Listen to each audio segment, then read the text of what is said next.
Welcome back to the Papa Meat channel. How you doing? How you doing? Coming in and sitting down because today we're going to talk about one of my least favorite things on this earth.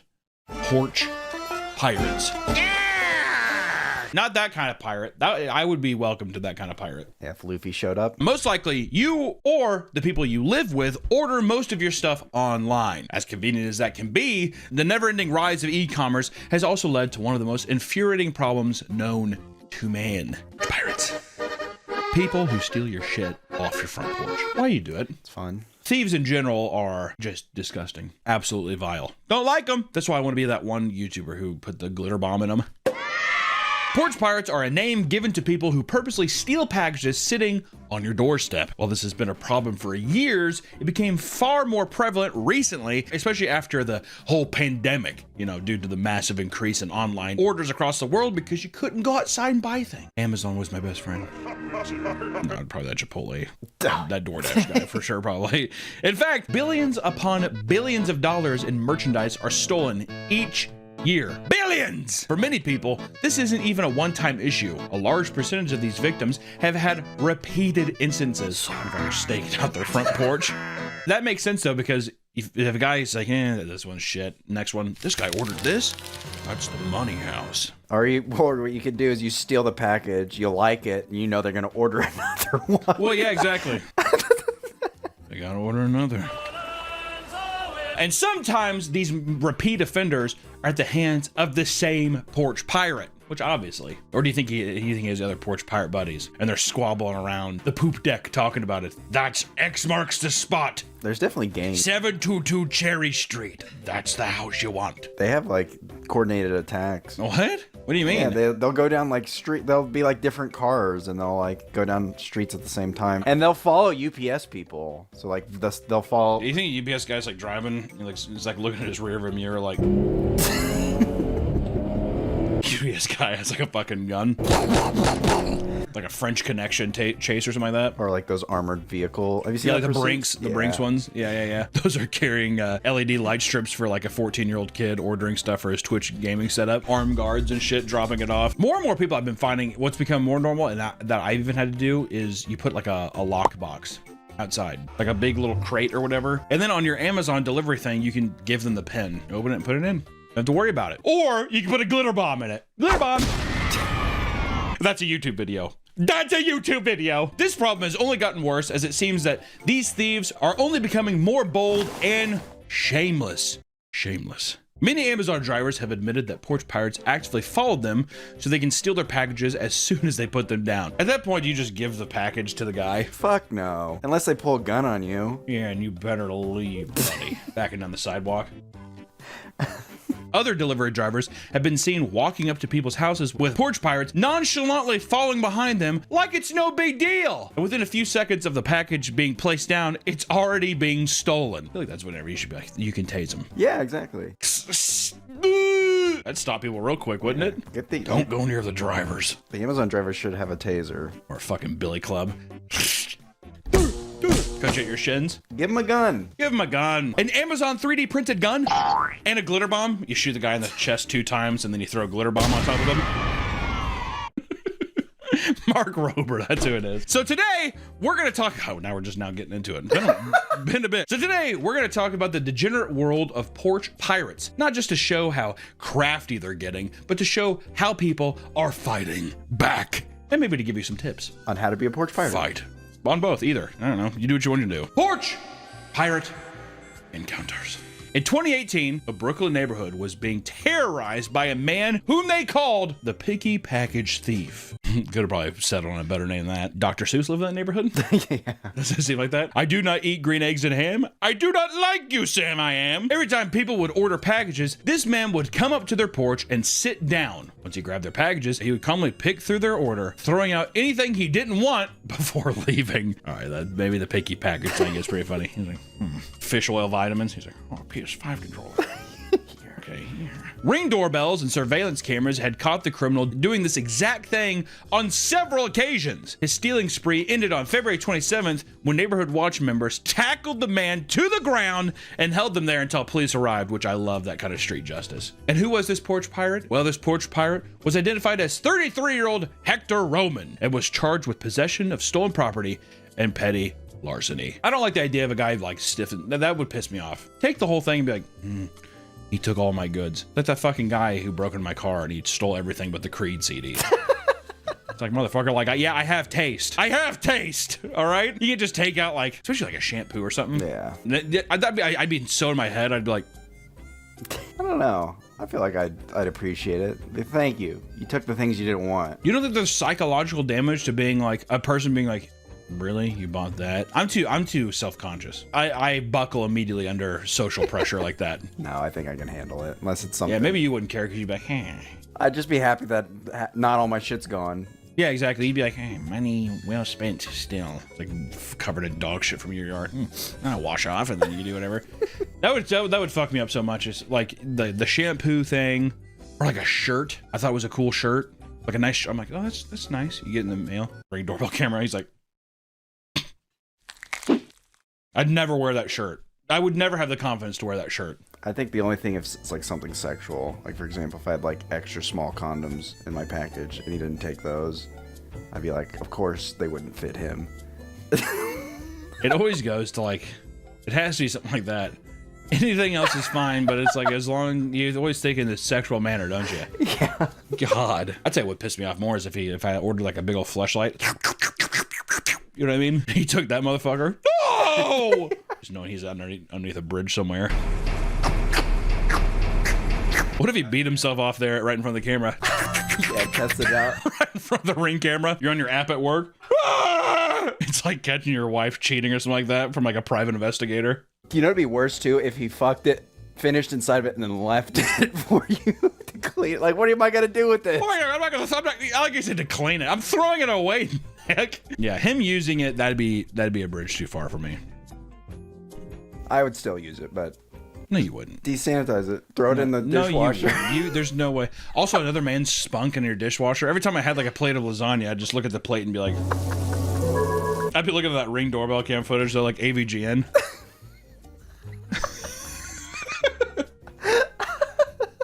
This motherfucker's doing what? Would you drive home immediately? No. I'd say I tried to beat him before he finished. Keep looking at your Ring doorbell. He just lasts longer than I would. That pisses you off even more. This video is sponsored by PDS Debt. Don't let debt pile up. First you miss one bill, then another. Before you know it, debt collectors are knocking at your door looking to take away everything. But there's good news. There's still a way out. Whether you have credit card debt, personal loans, collections, or medical bills, PDS Debt can find a personalized solution for you. PDS Debt has an A+ rating with the Better Business Bureau, with thousands of 5-star reviews on Google and 5-star rating on Trustpilot. That's because PDS Debt goes beyond numbers to understand your situation to give you personalized solutions. PDS Debt has helped hundreds of thousands of people to get out of debt in a fraction of the time. And there's no minimum credit score required. Being in debt and not having any money can be extremely stressful. Oh boy. And I don't want to experience that ever again. If you're in debt and you think it may help, give PDS Debt a try. PDS Debt is here to help you save more, pay off your debt faster, and start putting money back in them britches. You're 30 seconds away from being debt-free. Get your free assessment and find the best option for you right now at pdsdebt.com/papameat. That's pdsdebt.com/papameat. Thank you to PDS Debt for sponsoring the video. Back to the video. Yay! Across the nation, a neighborhood in Oakland was terrorized by a porch pirate who would steal potted plants. The plant bandit was caught numerous times stealing plants off people's porches. At one time, he even stole an entire lemon tree. How'd you get away with that? At night. Like uproot it from the fucking ground? That's happened to my dad. Someone stole his like $1,000 Seiko palms that he had in the front of his house. Yeah, first off, the flex with the dollar price tag on it. He's like, I don't know, $1,500 Seiko palms. He had a lot of them too. Sometimes he would also go after packages leaving nothing on porches untouched.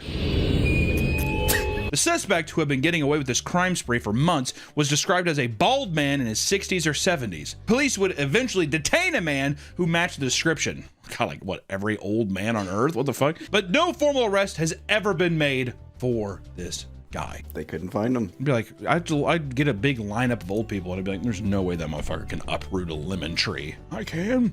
Try. It's usually not that easy. It's him. Yeah, definitely. When porch pirates steal packages, they're often hoping to get something extremely valuable. In one case, a thief took something that was truly priceless. Elise Brink had recently lost her father and had his body cremated. Oh, no. When her father's urn arrived, she rushed over to her porch to retrieve it and was surprised to find that it was missing. She began to look around her neighborhood, with a neighbor eventually confirming that it was successfully delivered earlier. Soon it became obvious that someone had stolen her father off the porch. Stolen the father's body, or dead body, the ashes of the body, off the goddamn porch. And for 4 months, Elise wondered if she would ever get her father's remains back. And it turned out that the thief realized what it was and tossed it in a random alleyway, which was luckily found and returned to Elise after it was discovered by a woman in her neighborhood. First off, if you had the thief come back and they're like, dude, I'm sorry, I think I'd be like, it's no problem. Yeah, give him a 20. To fucking no, we're not gonna pay him. I'm not gonna pay him for stealing the thing. But I wouldn't be like, I wouldn't scold him. If anything, I'd be like, I think this is a sign for both of us. I gotta move on and you need to quit grabbing people's stuff off their porches. Okay. Right? That's a value, that's a lesson learned. But yeah, like heartless motherfucker. What is it? Oh, this cocoa powder's gone bad. Throw it on the ground, whatever. Well, I thought that's how the story was gonna end. I thought there was gonna be like footage of him like emptying it in the sewer. Like, this is a nice urn. Takes the urn, runs off. Shh. Fucked up. You ever get a body back, cremated body back? There's like big chunks of like bone and shit still in it. It's kind of fucked up. My grandpa's ashes, that motherfucker had like big chunks of bone still in there. Grandpa? What I mean, he's kind of chunky. I just mean like not all the skeleton. Yeah. I mean, a good part of it. Also, it's a lot of ash. There's like a huge conspiracy that glitter is made from ashes of human remains. Okay, one, who would think of that? And then two, where did you, what page could you have been on to have that article in front of you? It's a huge Instagram thing. There's a lot of videos where it's like, do you know that there's only 2 companies that make glitter? I hate the snarl in your voice there, the contortion, and he's leaning in on me. There's only 2 companies that make glitter. It's fucking horrifying. Mark, whatever the fuck his name comes in. It's just him and the fucking cremation company, probably. Yeah. Does he still make videos? Mark Rober? Yeah. God damn. What? He has 71 million subscribers. I bet a roller coaster in my lap. Got me and the kids. Whee! Come look at these previews. Watch this dildo. Woo! Look at that! Oh my god. What the fuck? Oh my god. What the fuck is this? They're letting kids around this motherfucker. Goddamn! What is this? What the fuck? All right, so apparently the scariest fucking channel on YouTube is Mark Rober's channel. We bought a roller coaster in my lab. Whee! Kids watching it are just like.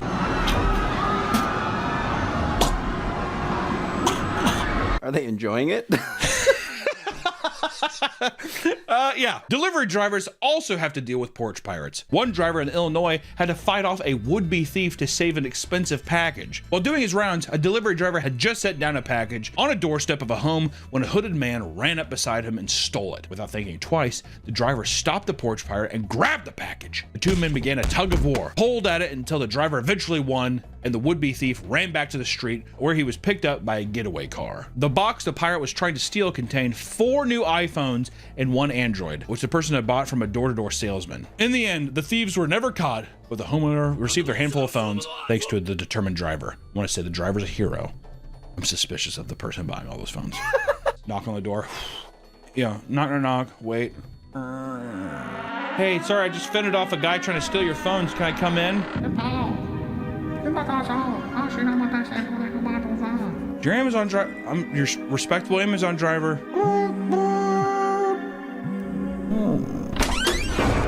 sweatshop. In August of 2023, police were notified of a porch pirate driving away with someone's package being stolen in a Georgia neighborhood. Officers were quick to respond thanks to the homeowners and neighbors telling dispatchers the license plate of the getaway car. Soon after the crime occurred, police were able to locate the vehicle, which led to a high-speed chase. The person behind the wheel ended up crashing the car and attempted to flee on foot to a nearby storm drain, where he crawled deep inside, hoping police didn't see him. A little Pennywise action. Yeah. Authorities soon swarmed around a manhole and began shooting pepper spray towards the porch pirate. God damn. For over an hour and a half, police attempted to get the package and the thief out. Like, give me the package. Oh my god, that's horrifying. Do you see that image? Fuck that.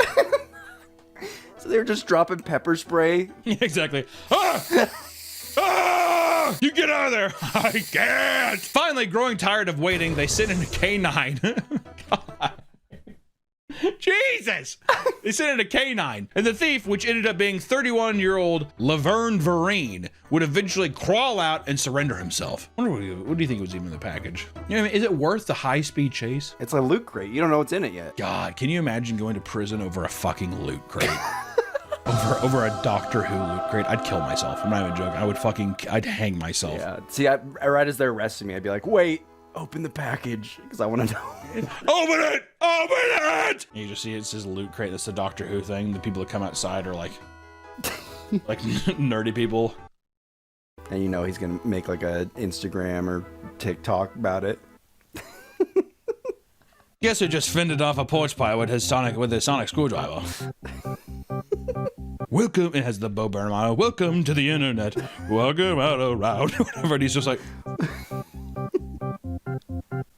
God, yeah, I'd kill myself too. oh my God. Oh, dude. I would resist or being arrested, so they sick the K9 on me. I would reach for his gun, so they shot me. The victims of porch pirates aren't the only people who despise them. As it turns out, even porch pirates hate porch pirates. Self-hate. One Ring camera catches the moment that two porch pirates are found stalking out the same package being dropped off by a FedEx driver. I bet that happens a lot, dude. Oh yeah, you're on my turf. Exactly. Get out of here! As soon as the package is put down, two men hop out of their cars and race to grab it first. They get into a fight over the package, and one man was armed with a knife, and the other grabbed a flower pot. The whole thing occurred in broad daylight while the family was still home. The package contained a brand new iPhone, and it was suspected that they somehow knew what was in the package before even coming up, like they were staking out their order. Kind of fucked up. It's hard not to be suspicious of this, especially when we look at just how many porch pirate schemes have evolved over time. In Long Island, a family reported that they were having their packages stolen on many occasions. The biggest problem was that they weren't even the ones ordering them. Huh? What? Erica Bernard's Bloomingdale account was being hacked by a group of organized porch pirates. They would order the luxury items they wanted with her money and then set the delivery date and have a runner stake out the front porch until it arrived. That's fucked up. Yeah. Isn't it? God, that's what a weird scheme. Security camera footage shows the thief pulling the package away from the family and sprinting away. It ended up being a vacuum cleaner worth hundreds of dollars. Whoa. In the process of trying to chase them, her husband, who had just undergone knee replacement surgery, tripped over a lawn decoration and face planted into the ground, which is kind of funny, but would suck. This isn't the only advanced method porch pirates utilize.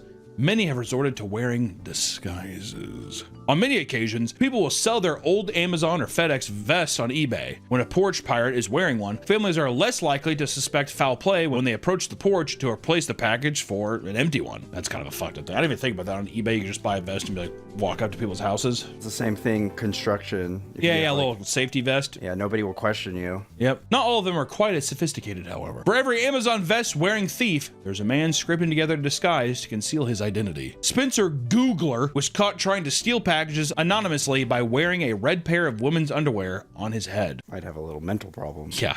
I think he wound up tight. He was immediately identified and arrested after being linked to multiple porch pirate cases and was hit with 5 charges of larceny. And in Oklahoma, 8 men were arrested and suspected of working with an organized crime ring that involved stealing iPhones and other electronics off people's front porches across the country. It's unknown just how many people are involved, but it's suspected that millions of dollars have been stolen through their efforts. Much like the hackers, they were able to know exactly where the expensive packages would be delivered. That's one thing I'm noticing. If you're getting a new phone, just go to the fucking store. Having your property stolen on multiple occasions can be incredibly violating and infuriating. This leads many to hit their breaking point, where they ultimately decide, to fight back. Dream Barrow, a resident of Tacoma, Washington, decided he had enough of this. To combat the many thieves roaming his neighborhood, he created the blank box. The blank box was essentially a wooden box disguised as a cardboard package, and when a porch pirate would attempt to grab it, a 12-gauge shotgun blank would go off, cause them to freak out and run.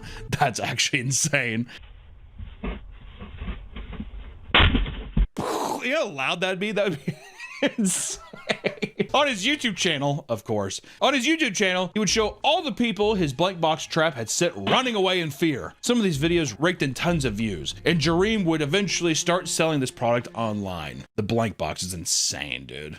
That's so crazy. That would, I mean, you'd be like, holy shit! Hey, would you still steal the package, though? Yeah, I would. I'd go back and be like, oh, it's nothing? Okay. No! Other people have invented much more elaborate anti-porch pirate devices, like a storage container disguised as a table using strategically placed mirrors. Various people throughout the internet have admitted to much less unique deterrents, like filling up decoy packages with feces in order to get back at porch pirates for terrorizing them. However, not all porch pirates are willing to put up with the retaliation. One Austin couple was sick and tired of the same people stealing from their home and decided to fight back by filling a package with dirty diapers. Not only did this not stop them from being robbed, but they returned it to smear the mess from the dirty diapers all over their front door. They even took it a step further by collecting cow manure and coming back to the home at a later day to leave the droppings all over the front porch and even smear it all over their cars. At what point do you not just walk out and just be like, fucking pull a boogie? Do I have to do this? Do I have to do it? Please don't make me do it. Why hasn't anyone made like a giant net where it's like Why they has pick anyone? it up? Why has anyone made like a giant thing that when they open it, like glitter goes everywhere? Here's a better one. Ready? When they open it, there's actually like a catapult underneath them, and it flings them across the street. When it comes to fighting back against porch pirates, one of the best methods is to film them in the act. If they're not equipped with a disguise to hide their identity, seeing a camera can often send them into panic. Over in Canada, one homeowner waits at his front door with a camera. As soon as he sees the porch pirate approaching, he bursts through the door to record them. The man immediately starts sprinting for his car, and he tries to back out of the driveway, only to get caught in a snowbank that he is unable to get out of. What follows is several uninterrupted minutes where the thief desperately tries to dig the car out of the snow. It's just such a pathetic display that the man filming starts giving him advice on how to get his car out. Very Canadian too.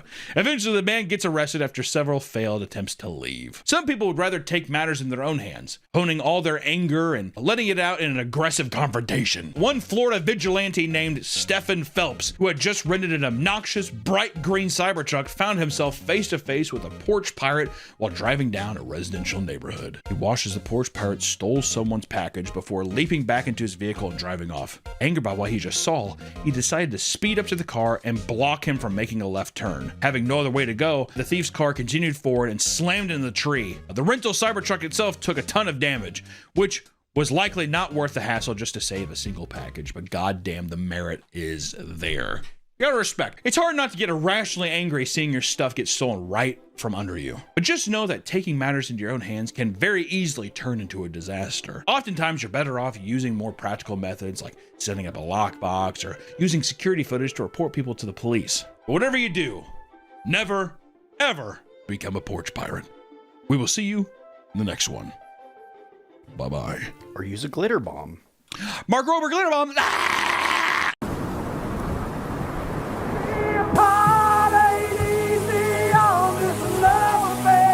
Welcome back to the Papa Meat channel. How you doing? How you doing? Come in and sit on down because today I took a shower.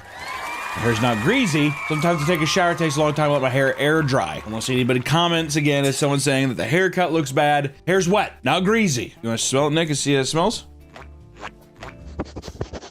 And then go ahead and go back and then give your review. 10 out of 10. Smells like wet dog hair. I don't know. It should smell like Dove. As a child, I went on a date with a girl when her dad was there. This is 6th grade. I don't think he liked me, but he sprayed me with a water hose. Frankenstein, for example, is to me an expression of all of our society. He got all my hair wet, and I told him not to because it makes my...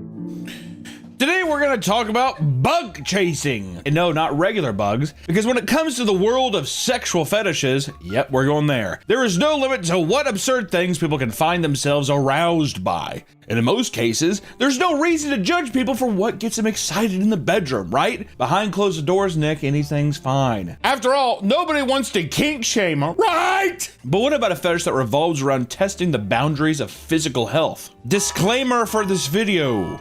Disclaimer. Don't want people getting mad. 1, video's gonna be gross. 2, bug chasing is a very hotly debated topic and has been for quite some time. It's believed by many to be overblown and inaccurately reported on during a time where concept was more novel and shocking, okay? So keep that in mind, that our goal is just to talk about what it is and what other people are saying online and in the news, right? I have no opinion. I am a shell of myself. Or you do have an opinion. I thought that this was just kind of interesting that people, pretty much for a few people, just when you want to click off the video, let me just summarize it here. People like to go to parties, like to cough each other's faces, and they catch their diseases. Everybody cough in my face. Do it. Okay, big game hunting, and they get hard, and they sometimes chum. So if that's a video that you're interested in, plop on down and hang out for a bit, or if you just said, you know what, I'm good, more power to you. Bug chasing is one of the stranger is out there, one that many people are becoming more aware of after a viral story posted to TikTok by someone named Belisa Bell. In her TikTok, she goes on a frustrated rant about her father. My dad purposefully got HIV because he's a self-proclaimed bug chaser and he thinks that it's hot. He self-described himself as a bug chaser, choosing to live this life because he thinks it's hot. According to her, this was something he had slowly been planning ever since she was a kid. When we were children, he started to buy books about AIDS and the AIDS epidemic. He would read them and then he would come up to our family and my other siblings and tell us about how amazing it was to be able to take care of victims of the AIDS epidemic and how wouldn't it be such a good cause? How he just feels so bad for all of those victims and how they just want someone to take care of them. How do you throw that into the conversation? Yeah, it's a little I mean, at Thanksgiving? I'm not thankful. I bet that's how you start off. I'm not thankful. I don't have AIDS. Nothing to be thankful for. Can you pass the gravy? About 2 years ago, my family received a call about how my dad was extremely sick. He had rashes on his body. He couldn't sleep, night sweats, all of these horrible things. He genuinely seemed like he was going to die. He goes to the hospital a couple of days later, and then we get a call. He had developed 3 STDs, one of them being HIV. How do you get AIDS? It has to come from someone with HIV, sexual contact, blood transfer. So there's no way I could just be No, in a produce section looking at a pomegranate. No, you just can't get hit by like AIDS ray or something. There's gotta be an AIDS ray now. This video is sponsored by Fume, the leaders in flavored air. Breaking bad habits can be hard. Let Fume help you with that. Fume is not a vape, it's not an e-cig, it's just flavored air, which means you can use Fume anywhere. With Fume, there's no vapor, no nicotine, and never any toxic chemicals. And on top of that, Fume is an award-winning device that puts you on the path towards being free from bad habits. I love Fume's crisp mint flavor the most, and also how compact the device is.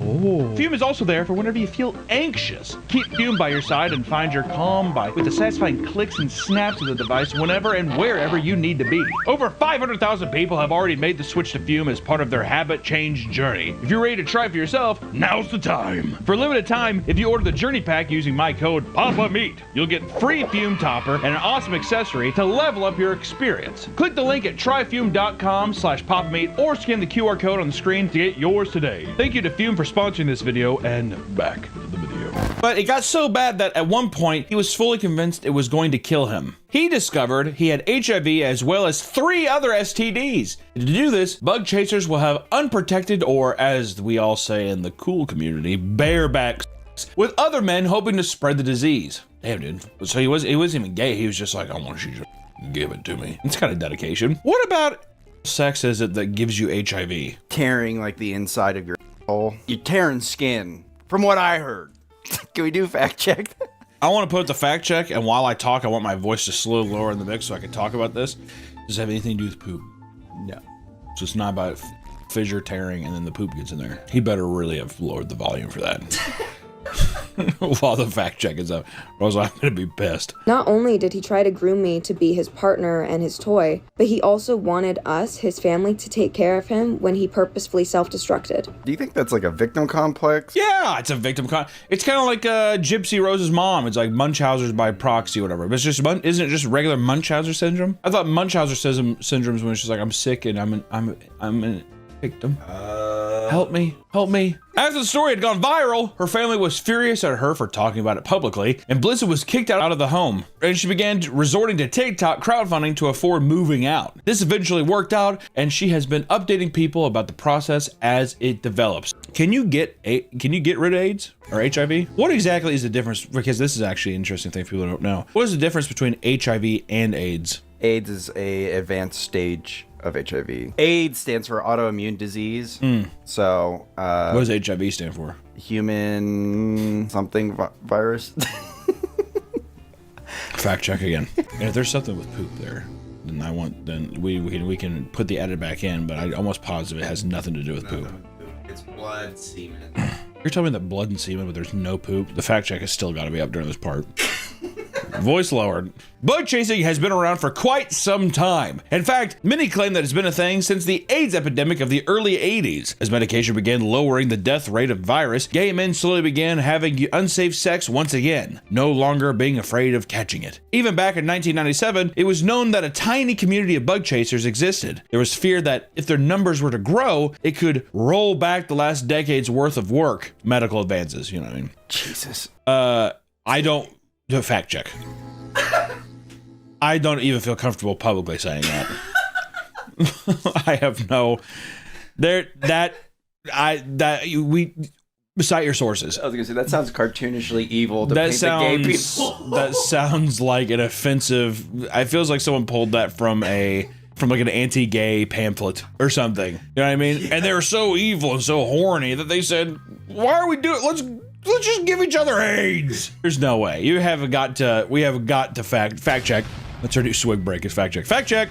There have been many publications that have greatly exaggerated the prevalence of the bug chasing community to make a more enticing article. The way it's been sensationalized has made it incredibly hard to determine the truth about this strange fringe group. So even though it is real, I think some people, maybe even ourselves with the amount of fact checking we have to do, are making it seem maybe much worse than it is. Even though we did start this video on a man bug chasing HIV. Even if someone's like, I have the flu, can you cough in my face? Why? No, there is, but I'm just saying, it doesn't have to just be HIV. Even so, like, can you imagine someone being like, you got chicken pox? But a supposed groundbreaking report by the Rolling Stones included an interview with Dr. Bob Cabage, the director of behavioral health services in San Francisco. He was quoted saying that 25% of newly infected gay men are seeking HIV, consciously or not. Fact check! Fact check! That's no way! There is no way! What are we doing? Who wrote this one? Yeah. Oh, just both of them? Yeah. We have got to fucking get some HR stuff going on. What's your opinion on gay marriage? It's fine. In a Newsweek article, however, he ranted about how he never actually said that.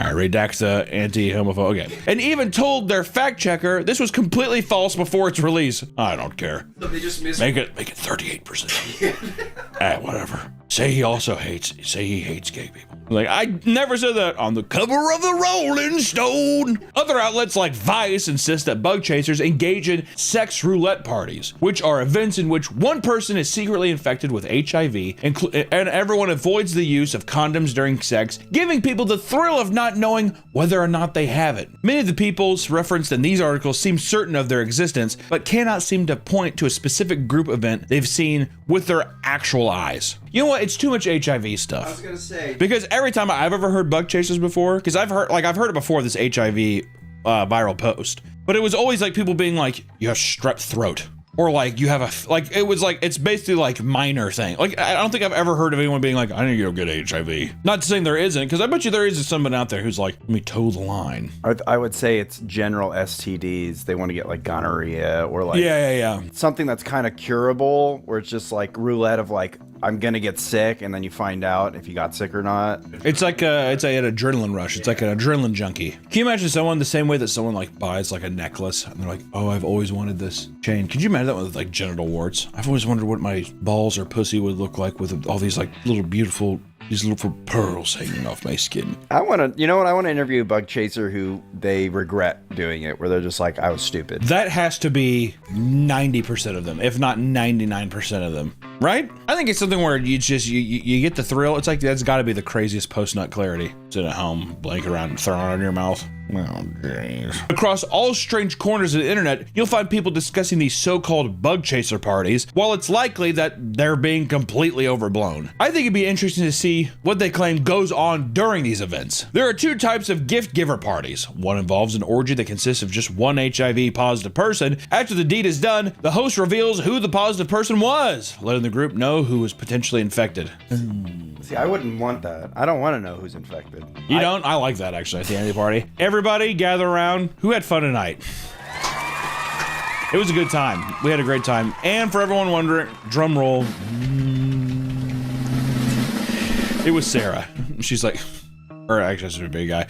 It was David. David! I knew. I had to suspect. I should have went with my gut. Like, partly that casual at a party? Maybe it is. So you know what'd be fun though? You go into those parties and looking around and being like, guessing who's got it. You know, there's gotta be one guy who's just like, everyone's all health. Everyone's all good, and then one guy has like super gaunt eyes and cheekbones. Like Nosferatu sitting in the back.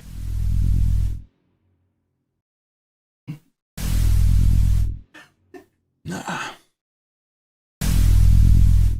No, couldn't be him. Too obvious. The other variation of these parties involves one negative person having sex with multiple positive people. These parties can supposedly range anywhere from a few people all the way up to 30 people. And usually, the host provides some type of drugs or alcohol to guests to enhance the experience, right? Malibu rum and an oatmeal cream cookie?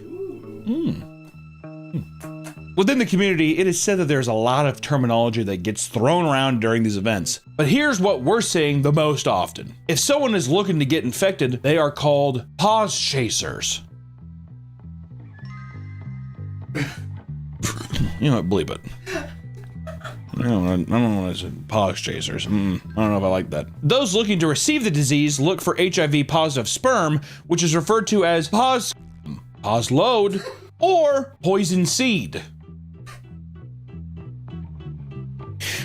There are even pause pleasers who have HIV medication but identify as a bug chaser. Some members claim to take part in a ritual that involves them damaging their own to the point where they basically bleed. This way, when they have sex, there's a higher chance of spreading the disease. There is no way this video stays monetized. We have to bleep all of that. That's just... And I guess the only way that we can have it, like what I just said, was some people want they want their whole to have strawberry syrup. This can be done in a variety of ways, with some people putting fireworks on their ass to do maximum change.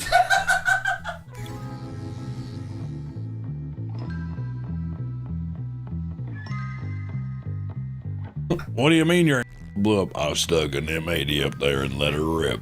Some people make it easy for you to identify them as positive. If a positive person wants negative people to know he's open to infecting them, it's said that they'll get a biohazard symbol tattooed on their body. That's insane. Most of the time, it's placed somewhere visible on their arms or legs. Some opt to get it tattooed on the shaft of their penis as a direct warning to anyone they encounter. But let's take a step back and discuss why it is that people find themselves taking part in bug chasing. For many bug chasers, the idea of catching HIV and other STDs is simply an extreme online fantasy. Bug chasers existed for a long time. However, the internet has allowed the community to practice the fetish without actually contracting the disease, right? You do a nice little role play. Like it'd be a little preemie baby. You gotta do that, and you get to live a normal life after that. For some, bug chasing is similar to thrill seeking or adrenaline rushes. It's the idea that they're doing something taboo and potentially dangerous that gives them this rush. And online, a man spoke out about how his ex was a chaser and how his kink was going to holes without the use of a condom. He had HIV and got a thrill off knowing that he altered someone's life without them ever knowing it was him. That's not a good person. That's a felony. That's, I think, yeah. Yeah. Others who partake of the community view getting the disease as empowering. When they get HIV, it's like they have been freed from their fear of getting the disease. I mean, there just has to be fact checks, all sources, source links, to where if it's wrong, listen, go yell at them. We're just reading what we found. All right? I did not know this was going to be so heavy HIV. Is this a problem? I feel like this is a problem. I feel like it's going to get nuked into the ground. By saying HIV? Yeah. Yes. We'll just put a disclaimer saying this is an educational video. Even today, bug chasing still exists in small pockets of the world, mostly facilitated through online communities. While there have been incredible evolutions in AIDS medication and the way treatment is administered, some bug chasers considered it to be the equivalent of an adult using floaties. According to them, medication like pre-exposure prophylaxis takes the thrill of masculinity out of having sex. There are various dating sites used for explicit purposes of meeting people who have AIDS, HIV+, and other sexually transmitted diseases. Websites like positivesingles.com or Posmatch.com. There are events here and there that aim to reduce the shame people feel living with HIV. Some are strictly kind and wholesome, while others seem to have more degenerate intentions. In 2021, the gay star Tim Tyler tried to host the Pause Pride Fest with the goal of raising money for HIV groups and to celebrate people who may feel outcasted from society due to their disease. That's fair. So is Pause a... I don't know. It's really early in the morning to talk about this much HIV related stuff. I really thought I was going to be like, yeah, I'm sick. I have a boner. This sounds all well and good until you realize that part of the event would include the Chasers Jamboree, aka party, including those with and without HIV. The website advertised the event, stating chasers and gifters would identify themselves with colored hankies. And the Twitter page posted a poll asking those attending which category they fall under, with a grand majority being chasers. It turns out that Tim has been an open bug chaser who successfully contracted HIV, so the event appeared to be more of like a super spreader event designed for his own sexual fantasies rather than like an uplifting thing. Maybe it could be both, I'm not sure, but it's, I don't know. A blogger contacted the resort hosting the event, explaining that the event was not at all about raising awareness for HIV. Supposedly, the owner sat in stunned silence for 2 straight minutes after realizing what was actually going on. They dropped the event soon after. Tim announced its cancellation. He then suspiciously reached out to people about continuing to donate to event's PayPal account that Tim manages himself in order to raise money for HIV nonprofits instead of just donating directly to the nonprofits. I think Tim might have been scamming a little bit. Skimming off the top, it sounds like.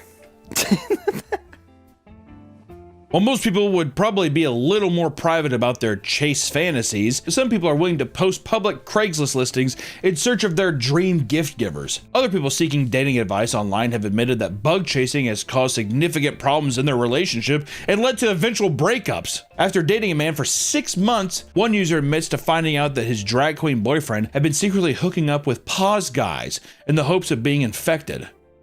Damn. You want to lean me in on that? Okay, we're getting way too intimate way too fast. This is private stuff. In the span of 2 months, he slept with 50 people. The user was told that he was doing it so he could get government benefits and to fit in better because many of his friends were HIV positive. I don't know if I believe that story, Nick. That's too crazy.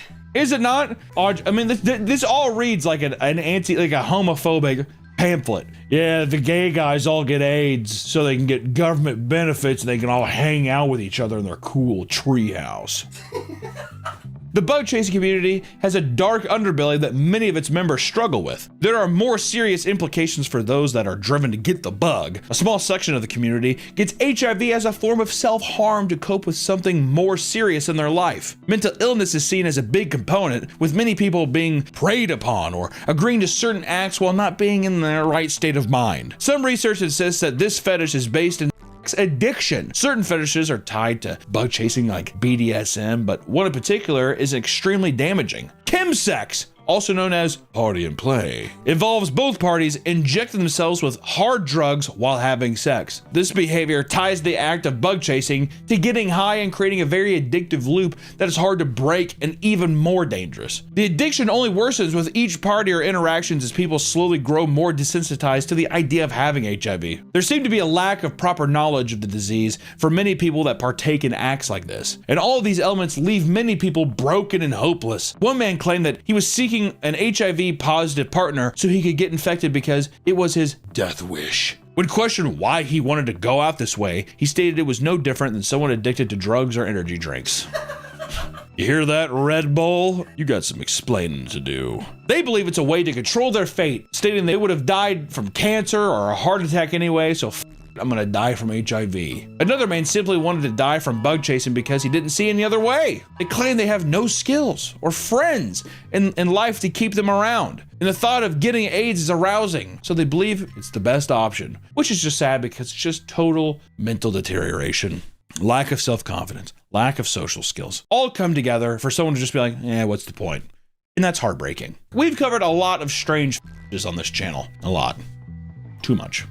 Gotta reel it back a little bit. I think we might be done with this for a bit. I think it's safe to say that bug chasing is one of the stranger and more dangerous ones, if not the most dangerous one. I mean, I don't know. Unless it's just like I want someone to murder me or whatever, which I don't know. If you're watching this and you're part of our massive, overwhelmingly gay audience, be careful out there. You never know who's out there prepared to give a little gift. And those who participate in bug chasing, just make sure you're prepared to deal with the lifelong consequences that follow. Thank you guys so much for watching this video.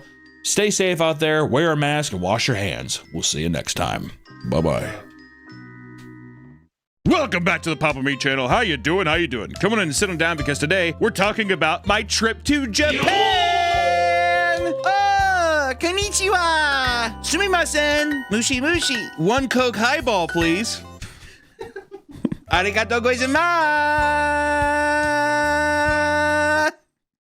Okay. But really, we're also wanting to talk about how we were cursed in Japan. Yes, my friends, I full-heartedly believe that my trip to Japan, we were cursed. The entire group. And we'll get into that, but let me just, I'm just going to talk about my Japan trip because I do think that something supernatural happened to some degree. No joke, not even clickbait. Hashtag true story. It's a curse. I was fucking cursed, okay? Which, let me just say, intro to Japan, because people are going to wonder, Hunter, what do you think of Japan? I've gotten that a little bit on social media. The pros. Beautiful. Beautiful city. Clean, right? Infrastructure. Amazing. People. Friendly. Well, we'll see. I would say the food was good, but I'm also going to count the food as a negative. The food, everywhere I went, the food is good. I feel like in America, you can go into a place and you just know you're going to get sick. Like I've been to many of those places, indulged in many of those places, and I paid the price. In Japan, it was like the pro and negative, I guess I'll just get out of the way, is that like, it's all kind of the same. It's like they have a very tight dish of things that they do, and some places just specialize in little things, which you could say the same thing about America with like burgers and all the other bullshit, but you at least have some different varieties. What was kind of crazy is like when I was in Japan, I was like, man, I would kill for an enchilada. You know what I mean? I'd kill for an enchilada. And I went to McDonald's just because I was like, I gotta switch this shit up, dude. McDonald's in Japan. If that's the whole grain good shit, give me the processed goop. Give me the sludge and the slime, dude. Bring that back to me. The fries were good, at least. Every building had a good sign, which doesn't sound like an extreme. You'd be like, well, why the f does that matter? I guess growing up in America, which it's probably the same, I was gonna say in the Midwest, I mean, it's just text. There's nothing fun or enthralling about it. This is like, you could be a sushi shop, but it's like a fun neon sign, or even just like little ways that they do graphic design. The graphic design is on point, my friend, right? And if you're into like otaku culture, and if you're into like nerdy games and stuff, it's really, I mean, it's everywhere. I mean, anime is everywhere, obviously, but even to degrees that I didn't understand, of like your local police station, it's going to be anime. It's going to be maybe a construction site. It's going to be anime. It's going to be like a beagle or something. And that remember the beagle? It was cute. But I thought all that was cool. It was just something so diverse and different. Also, just the amount of people. There's like a pulse of life in every town you're in. Some towns can be crazy crazy and chaotic, and then some towns could be very quiet and quaint and very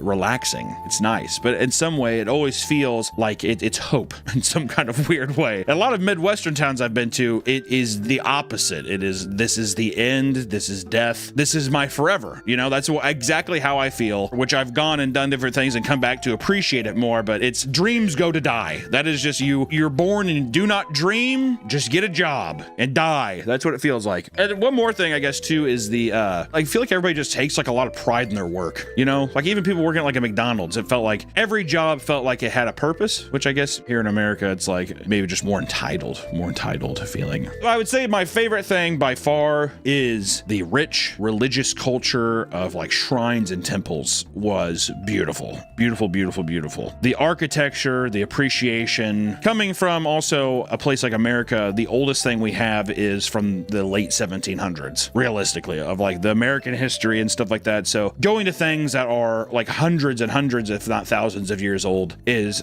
fucking awesome. And to see people still going there, paying respects and being a part of that tradition and culture is just cool. The Osaka trip was our second stop. We started in Tokyo, Shinjuku, The red light district. the red light district, where Nigerians and women come up and solicit prostitution almost on the dot at 11 p.m. It's impossible. Walking through Shinjuku at 11 p.m. in the red light district area, or at least by Golden Guy, you're going, like, someone is going to offer you sex, and it's not even going to be subtle. They might say massage. Sometimes they were like massage, but then some people were like, you want to the Nigerian guys were like, do you want to You want pussy? you want pussy? You want titties in your face? You want pussy? Huh? And you're like, God, no. My friend.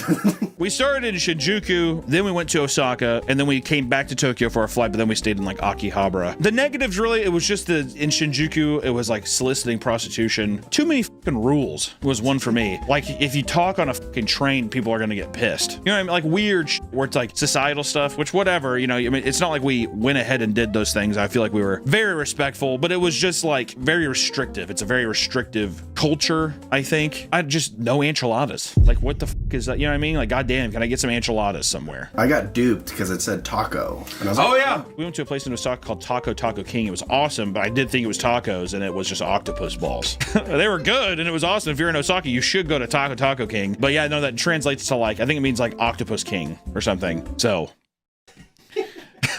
you know, oh, silly me. So, like I said, we started in Tokyo, and then we moved to Osaka. Osaka is like, people say it's the food capital of Tokyo, which I will say the food was just way better in Osaka. If I ever went back to Japan, I probably wouldn't even go to Tokyo. I'd probably just stay in Osaka. I had a much better time there. There was still some shopping and stuff, and you know, you're on vacation and you're just kind of walking around. It was the cast and crew of people we had with me were myself, my beautiful wife, Donkey Girl, Nick, Harry, and then our lovely Irish editor, Jono. It was our first time getting to meet him in person. He's tall. I don't know how a nation of people who survives on potatoes can be so big, but there you go. So it was us all going to Osaka, and we were kind of like, enjoyed our first couple of days. We got to meet with my tattoo artist, Benny, who did my tattoo. We got to just experience some of like just good eats. Like, it was like a nice change of pace. It was still busy, but it's not Tokyo busy. And we decided to go out. Hey, let's just go check out some of the local shops, because there is some cool stuff, and I picked up a bunch of soft vinyl figurines in Osaka specifically, if you like soft vinyl figurines, which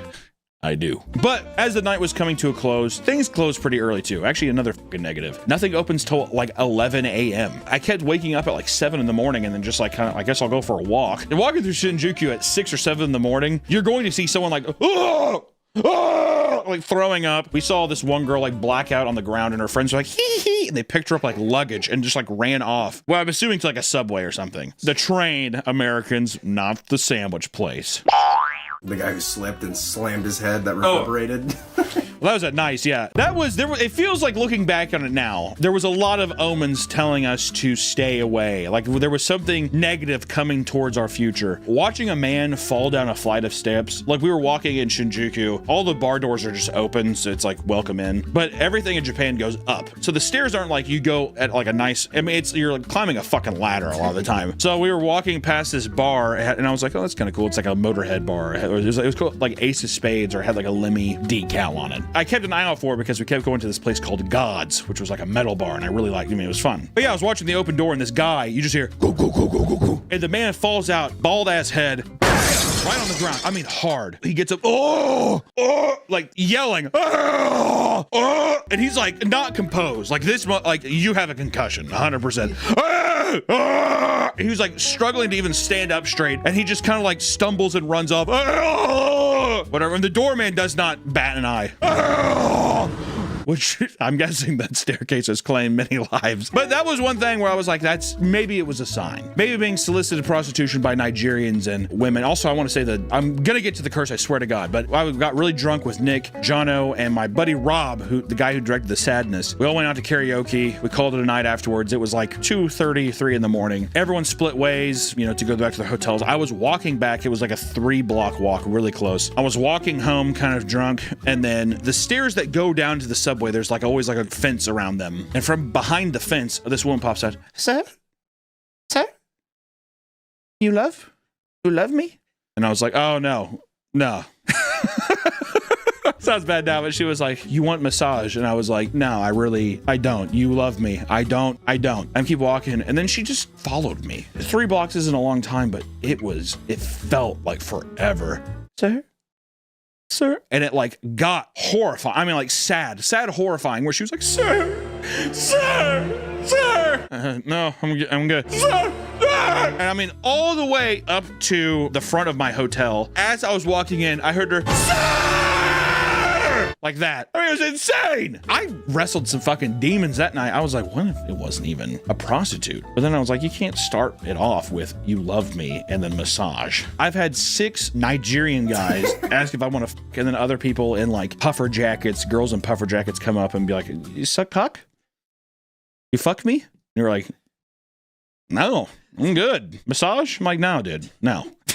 So anyways, there was a list of things where it just felt like Japan had something for me. The bad omens came to a close, and we were back at the part in Osaka. We went to go shop. We're at a crosswalk of all of these like stores. I think it was called the store was called Animate. And we were at this crosswalk in between there, and there was like some other little like vinyl figure shops. Everywhere has like little anime statues and stuff. And we all reconvene. Hey, we're outside here so we can all meet up. And Allison's to my left, Harry is beside her, Jono, and then Nick is beside me. From behind Harry, there's a man hunched over, and he has a Donkey Kong Tropical Freeze bag, like a tote bag. Like, like one of those plastic tote bags. And it's thrown over his shoulder like this, and he's bent over, and he's looking around. He has his face mask on, and he's kind of looking around like this, whatever, which isn't out of the ordinary because the amount of people in Japan that walk like a creature from Dagon is normal. People are bent over, they're all fucked up. I'm guessing it's just like a lot of walking through your life, a lot of like physical labor and stuff. I don't know. I just know that it's like the older they are, they crumble up like paper. So when he was standing there, they didn't really pay too much attention to it. But this is where shit hits the fan. Today's video is sponsored by Fume, the leaders in flavored air. January's almost over, and this is usually the time when people say they're gonna make changes but inevitably lose steam. But not you, because you have Fume. Fume is an award-winning flavored air device that helps you fill the void when you're ditching a bad habit. And the best part is, Fume is not vape. There's no vapor, which means you can use it anywhere. Their new retro sweets flavors, Spearmint Ice and Cinnamon Heart, are the perfect way to stay on track with your New Year's goals. Plus, there's no nicotine, no toxic flavors, and no batteries involved. Sorry, Duracell. Not here. And Fume is meant to fidget with. With satisfying snaps and clicks, Fume is there to calm you down when you're feeling anxious. Fume has already helped over 300,000 people build better habits. Try Fume today. And if you order the Journey Pack now using my code PAPAMEAT, you'll get a free Fume Topper, an awesome accessory to level up your experience. Go to tryfume.com/PAPAMEAT or scan the QR code on the screen right now. Thank you, Fume, for sponsoring the video, and back to the video. He's peeking around with his face mask on, and then he looks over at us, and his eyes kind of widen a bit, and he kind of starts shuffling. You can kind of hear it in his like sandals. He's like wearing like some fucking slides. Shh. Shh. Everyone else is talking to each other, and I'm really the only guy closing in to where this guy's going to walk through our group and make some statement. There was some stuff where it was like either we were on the wrong side of the sidewalk. There were so many different like rules and stuff to where people will bump into you and they'll like be like fuck off. And there's probably a big thing of people being like, why the fuck are there so many tourists here? I want to fucking put a bolt in their head. Hey, I'm right there with you, buddy. So at first, like I said, I'm looking at him and I'm like, oh, this guy's gonna walk right through our group. And I'm like, okay. And I take like a step back. Little Midwest hospitality. Go ahead. But he doesn't walk through our group. He goes right up behind Harry. By the time that he gets really close to Harry, everyone notices it besides Harry because he's standing behind Harry. So everyone kind of stops talking and he goes up to Harry and he gets really close to Harry's face. I mean, like maybe 3 inches. I mean, it was really close. And his mask is on and his eyes get really wide. Wide, like he is like looking into the depths of his soul. He looks at Harry and he does, "I sorry." he goes, "I sorry." And he's looking at him and he keeps looking at him and they're both just looking at each other. And then he just finally and starts shuffling off, and it's slow, real slow. And of course we turn to each other and we're like, what in the fuck is that? We turn back. The guy's gone. He's gone. We looked over for 3 seconds, 4 seconds, maybe. He's gone. There's some people. Oh, when we got lost in the crowd. No way. He was going so slow to where it's almost like we turned away and he'd have to have dead sprinted. So I was going to say, once he saw you guys look away.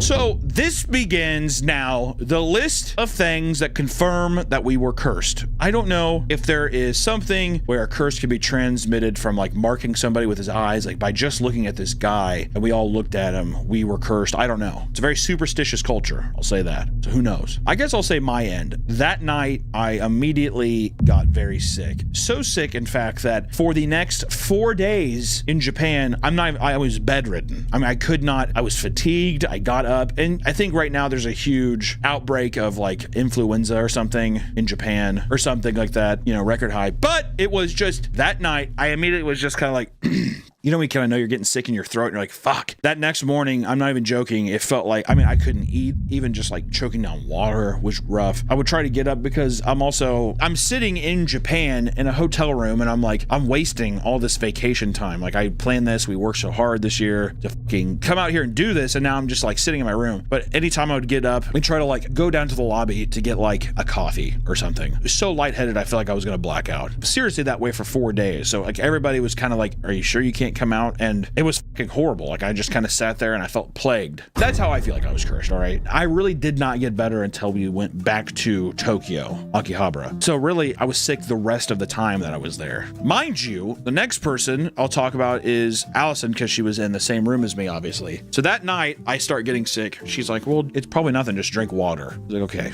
So the next morning, we kind of go through, I wake up, I still feel miserable. I put on like American Dad on TV. I'm just gonna go on fucking Japanese YouTube and watch American Dad compilations, because everything else, all the streamers are like region blocked or whatever. Allison is taking a shower and then she just fucking screams. This is like 7 in the morning. Screams, blood curdling scream. I'm like, like sick and frightened. She comes running out and she's like, why the fuck would you look in on me? Jump scare me like that. She thought I was like looking at her through the shower trying to scare her. And I was like, dude, I'm looking at my fat ass like laying on this bed. I'm like, I've been here watching American Dad. She says, and I quote, there was a man looking at me through the steamed glass, hands up on the glass, looking in on her. And she's like, it was crystal clear as day. But the only thing that she said was different was that she's like, I could have swore he had like black hair. I don't think it was the same, you know, she's seeing aberrations of the man who cursed us, but I do think like some spooky shit's going on. All right. And one thing that me and Allison kept doing was we would look at Google reviews of businesses in Japan. It's really funny because those motherfuckers get mad over like the smallest, most insignificant things. And they'll write like, Bibles. So then we look at the hotel that we're at. It's in downtown Osaka. Look at the review. And one of the first ones was really fun trip, 3-star review. Because a lot of things in Japan also, people are like, it's perfect. They'll leave 3 stars. I don't know. 3-star review. What a wonderful trip, or I had a great time. Something like that. This fucking review was like, I had a great time at this hotel. The ghost tried scaring me, but I thought they were funny. I would definitely come back. And we're reading this like,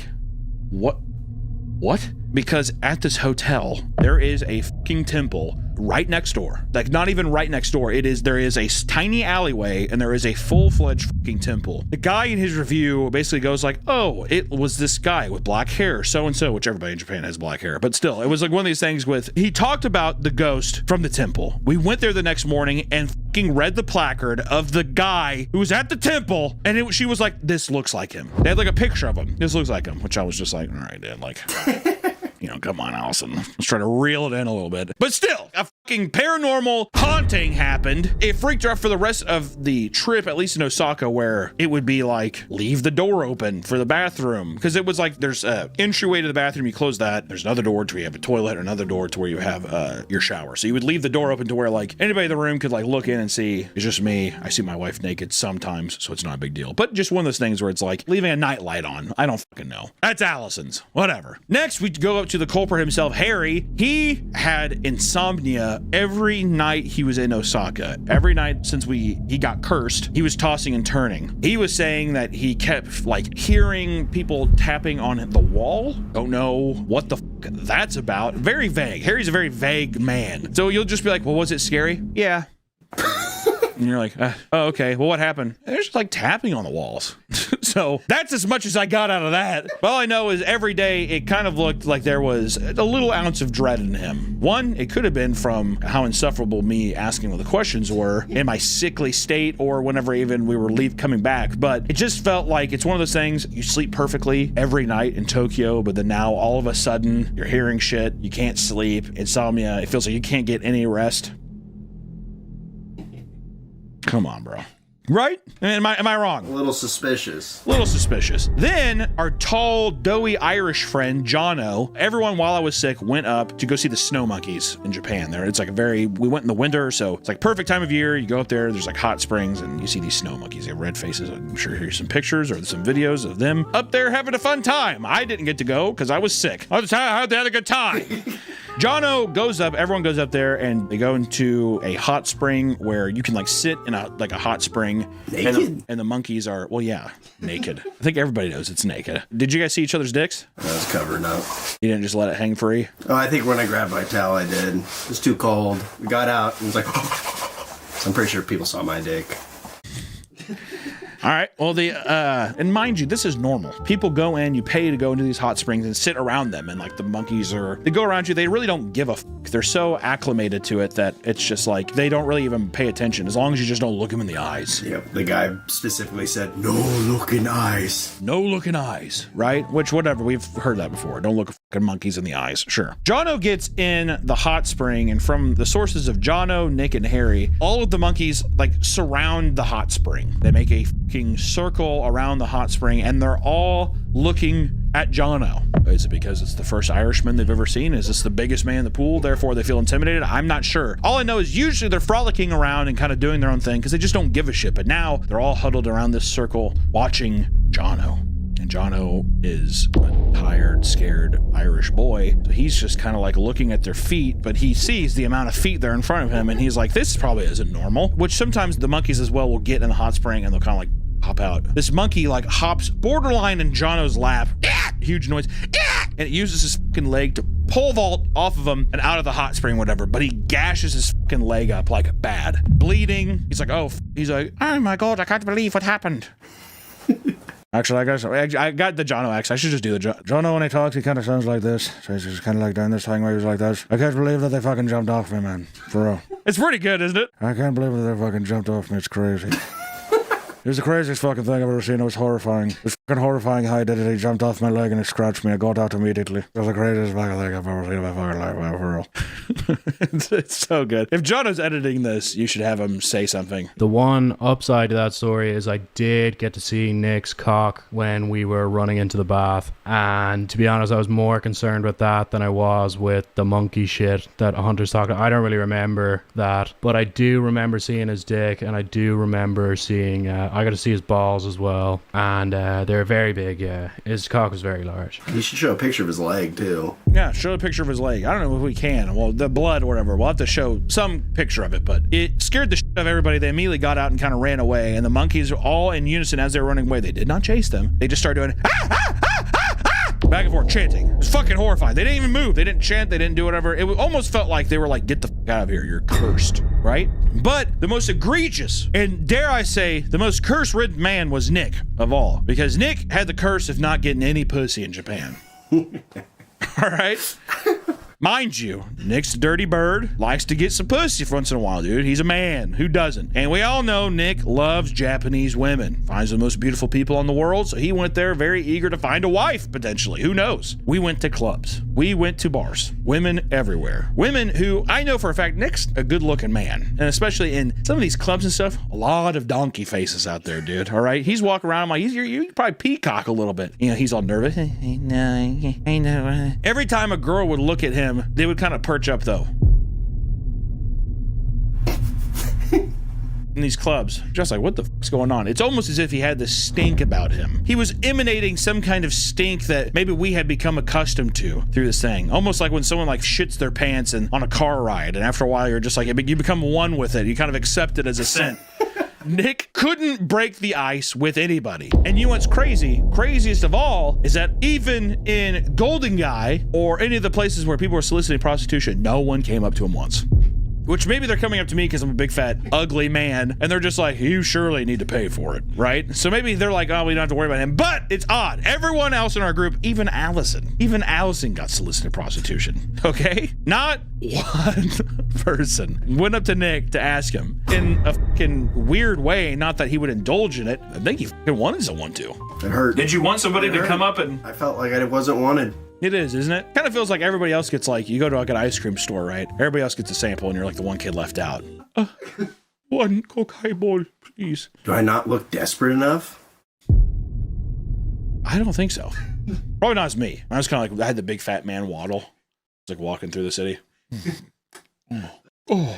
But as soon as we left Japan and we were flying in the air, there was a sense of ease. Like there was a sense of like, which you could associate to a long trip and you're going home and you're looking forward to going home. But in a weird way, it was us breaking the curse, the spell. You know, if we ever return, will it be reactivated as we enter this like barrier? You know, I don't know. All I know is I would go back to Japan. Not as long. We were there way too long. We were there 17 days. Next time I went to Japan, give me a week. 1 day for travel, 5 days, and then another day for travel. Just too long. Way too long. It could have been anywhere in the world. And I would have been like, this is way too long. What's fucked up is everybody I told before, I was like, yeah, we're going to go there for like almost 3 weeks. Everyone's like, cool. As soon as I came back, they're like, yeah, bro, it's way too long. Like 10 days max. That's what everyone kept saying. I'm like, well, it's fucking cool, man. Thanks, dude. And I just want to give a shout out to all the wonderful people, all the buddies I got to see in Japan. Benny, Hori Benny on Instagram. He's the guy who did my tattoo. Science Patrols, my buddy Corey. He does a lot of awesome soft vinyl. He got to show me around Nakano Broadway and that kind of stuff. That was a lot of fun and hanging out with him. He also got to show me, I think it's called Yamachan, whatever. I think we went to Yamachan like 3 or 4 fucking times. It's like a little chicken wing place. It was awesome. If you're ever in Japan and you pass a Yamachan, go there. Got to meet Corey and his brother. They're awesome. Follow Science Patrols. He makes awesome soft vinyl toys. It's amazing. And of course, our beautiful boy, Jacob Takahashi, who gave me, for my birthday, he brought me a bottle of sake from his local shrine. And I thought that was awesome. Sake is disgusting. I won't drink it, but I will cherish this as a memory and it will remain sealed forever. So that's cool. I actually do. I love this. I think it's sick, but sake is disgusting. So Jacob Takahashi, of course, helped voice. He's voice acted. If you've heard a Japanese voice, one of my cartoons, it's one of him. He does amazing dubs and stuff for other animes. So please follow him as well. He's a beautiful man. But just want to say thank you to all my Japanese friends out there. Thank you so much. And,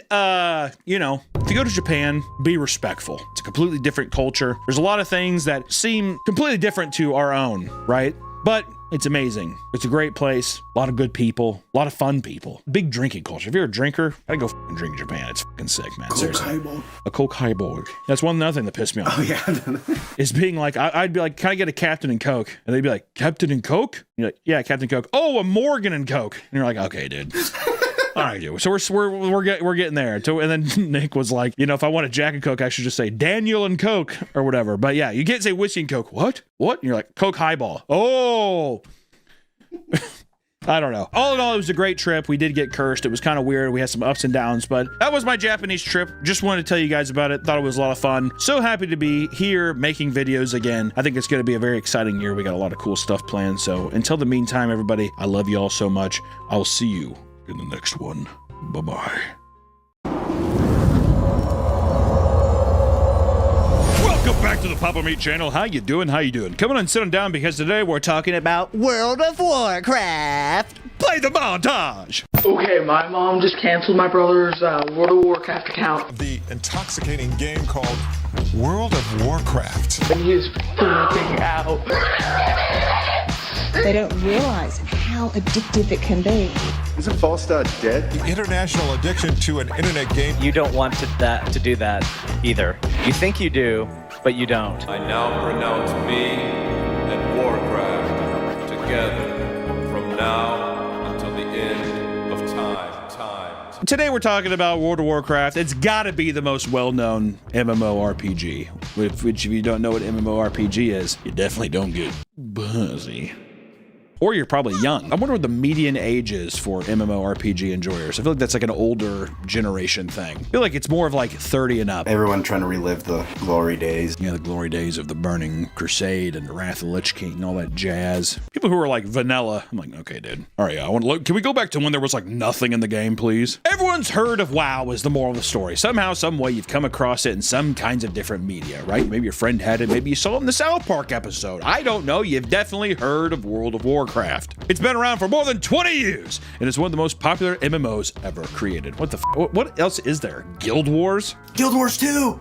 The One Piece MMO that's coming out. Is there really an MMO One Piece game? I hope. There should be, with how vast the world is. My experience with World of Warcraft was I didn't have internet growing up, so I would go over to my friend's house. I had a really shitty Toshiba laptop that still had the CD-ROM, mind you.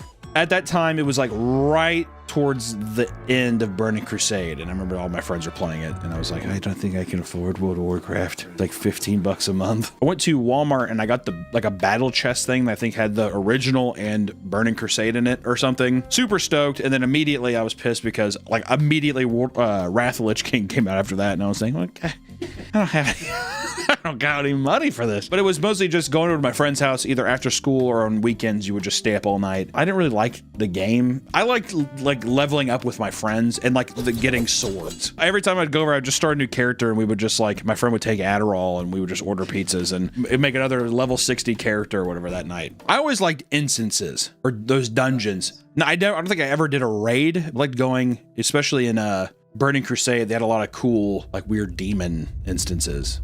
There was one where it ends with like a dragon fight, and then the enemy has like a cool sword. It's called like Hell Cleaver. And I remember I got that. And I think whenever you have it, you spin when you attack with it or something. Is it a pole arm? It was like a two-handed sword. I can't remember. It was big. I remember as a kid though, I was like, this is sick. I used to draw it and stuff when I was younger. I was like, this is awesome. Me and my digital sword. Pretty sure I swear to God, I drew like Naruto. Or no, I drew Gaara. With a sword? From Naruto with that sword. And the control sand, and he has a badass sword.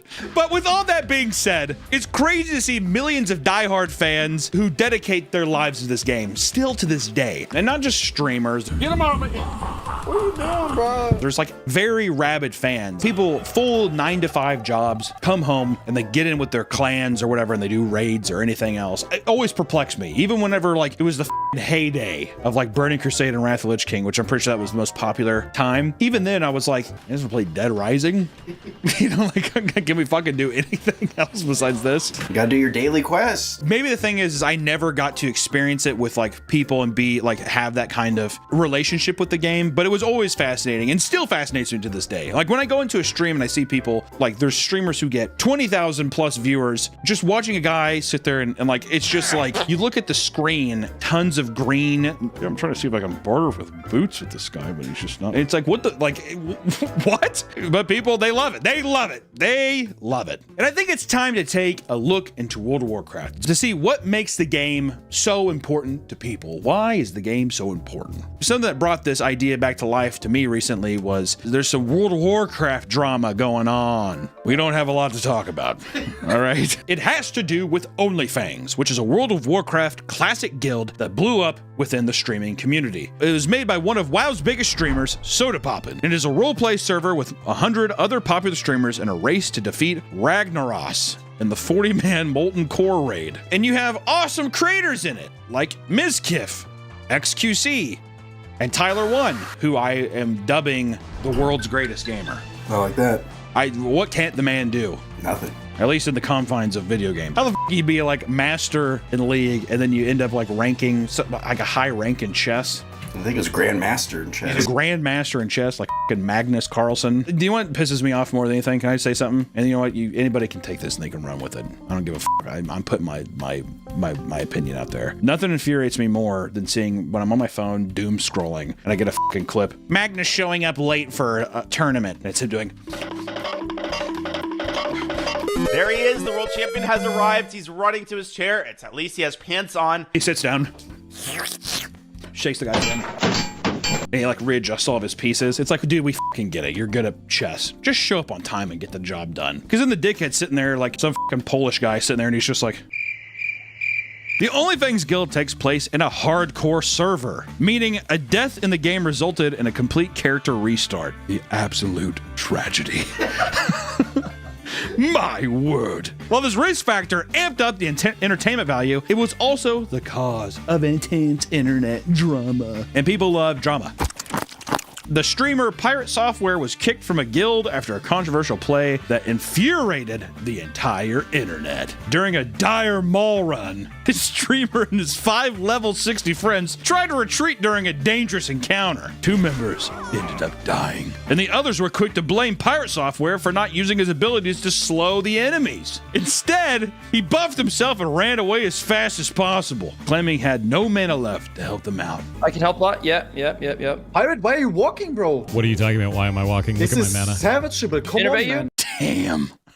So are we in the hardcore server or not? There's a bunch of fucking pig-faced dudes that can't get out in time. I say, guess what? Restart your character. Go on eBay and buy a character. Be Elon Musk. I think he pays like Taiwanese kids to level up his Diablo 4 account. I don't know. I am totally number 4 in the entire world. That's how Elon sounds on. I can't believe that. I'm number 4 in the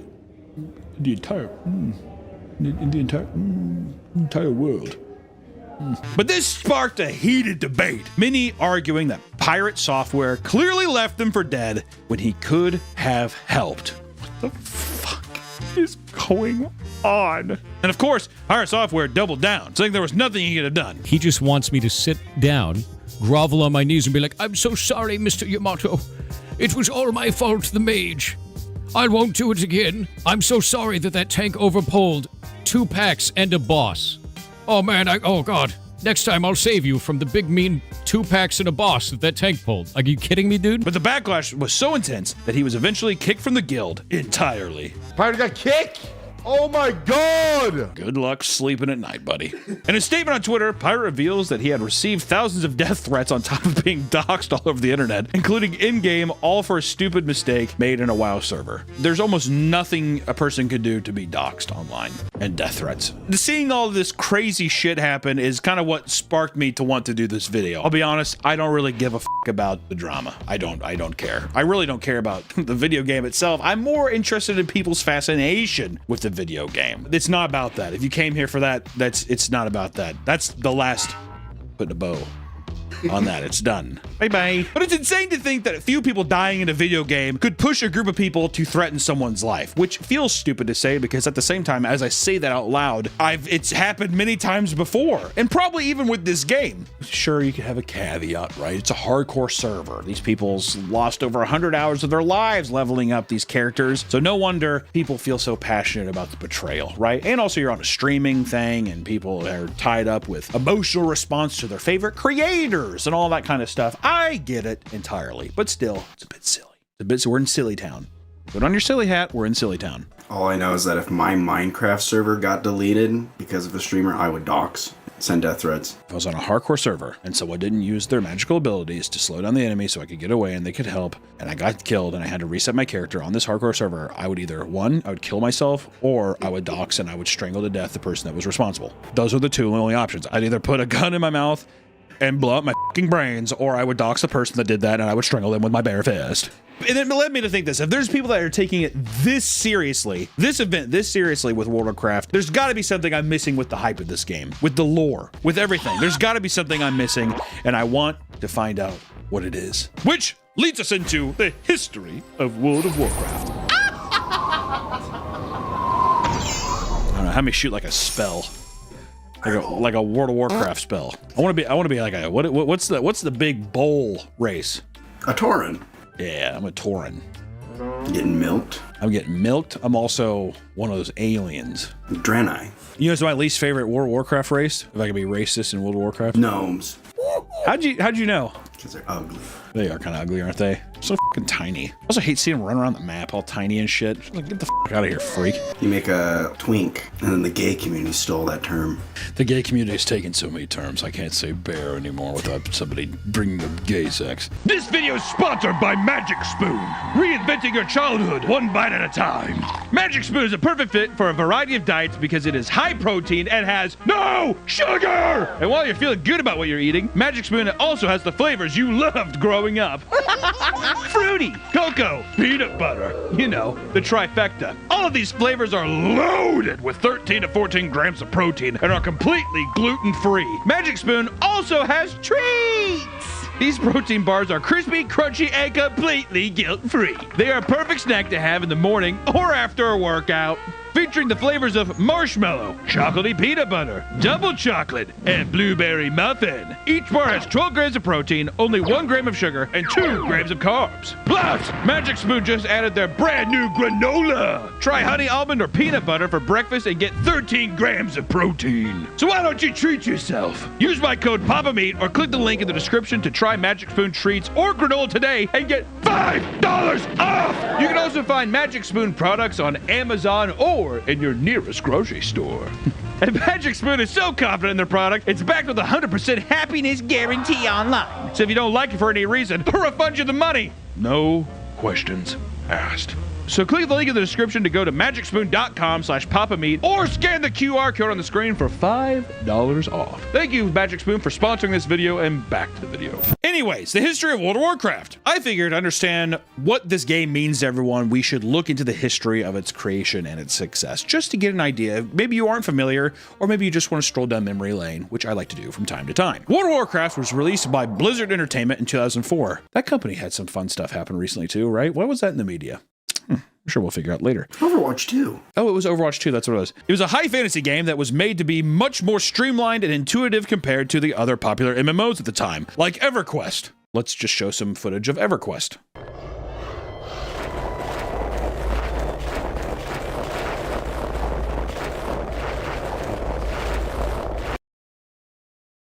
Not bad. It was such a huge success that the developers didn't even have the hardware to handle the large influx of players. People were fucking smoking this thing like crack, dude. They were injecting it in their veins like heroin. They couldn't get enough. People were addicted, ladies and gentlemen. People were addicted to WoW. Players were grinding through the game nonstop, with many recounting flunking out of their college classes because of it. And the game has constantly evolved throughout its lifespan and has a total of 10 expansions so far. 10.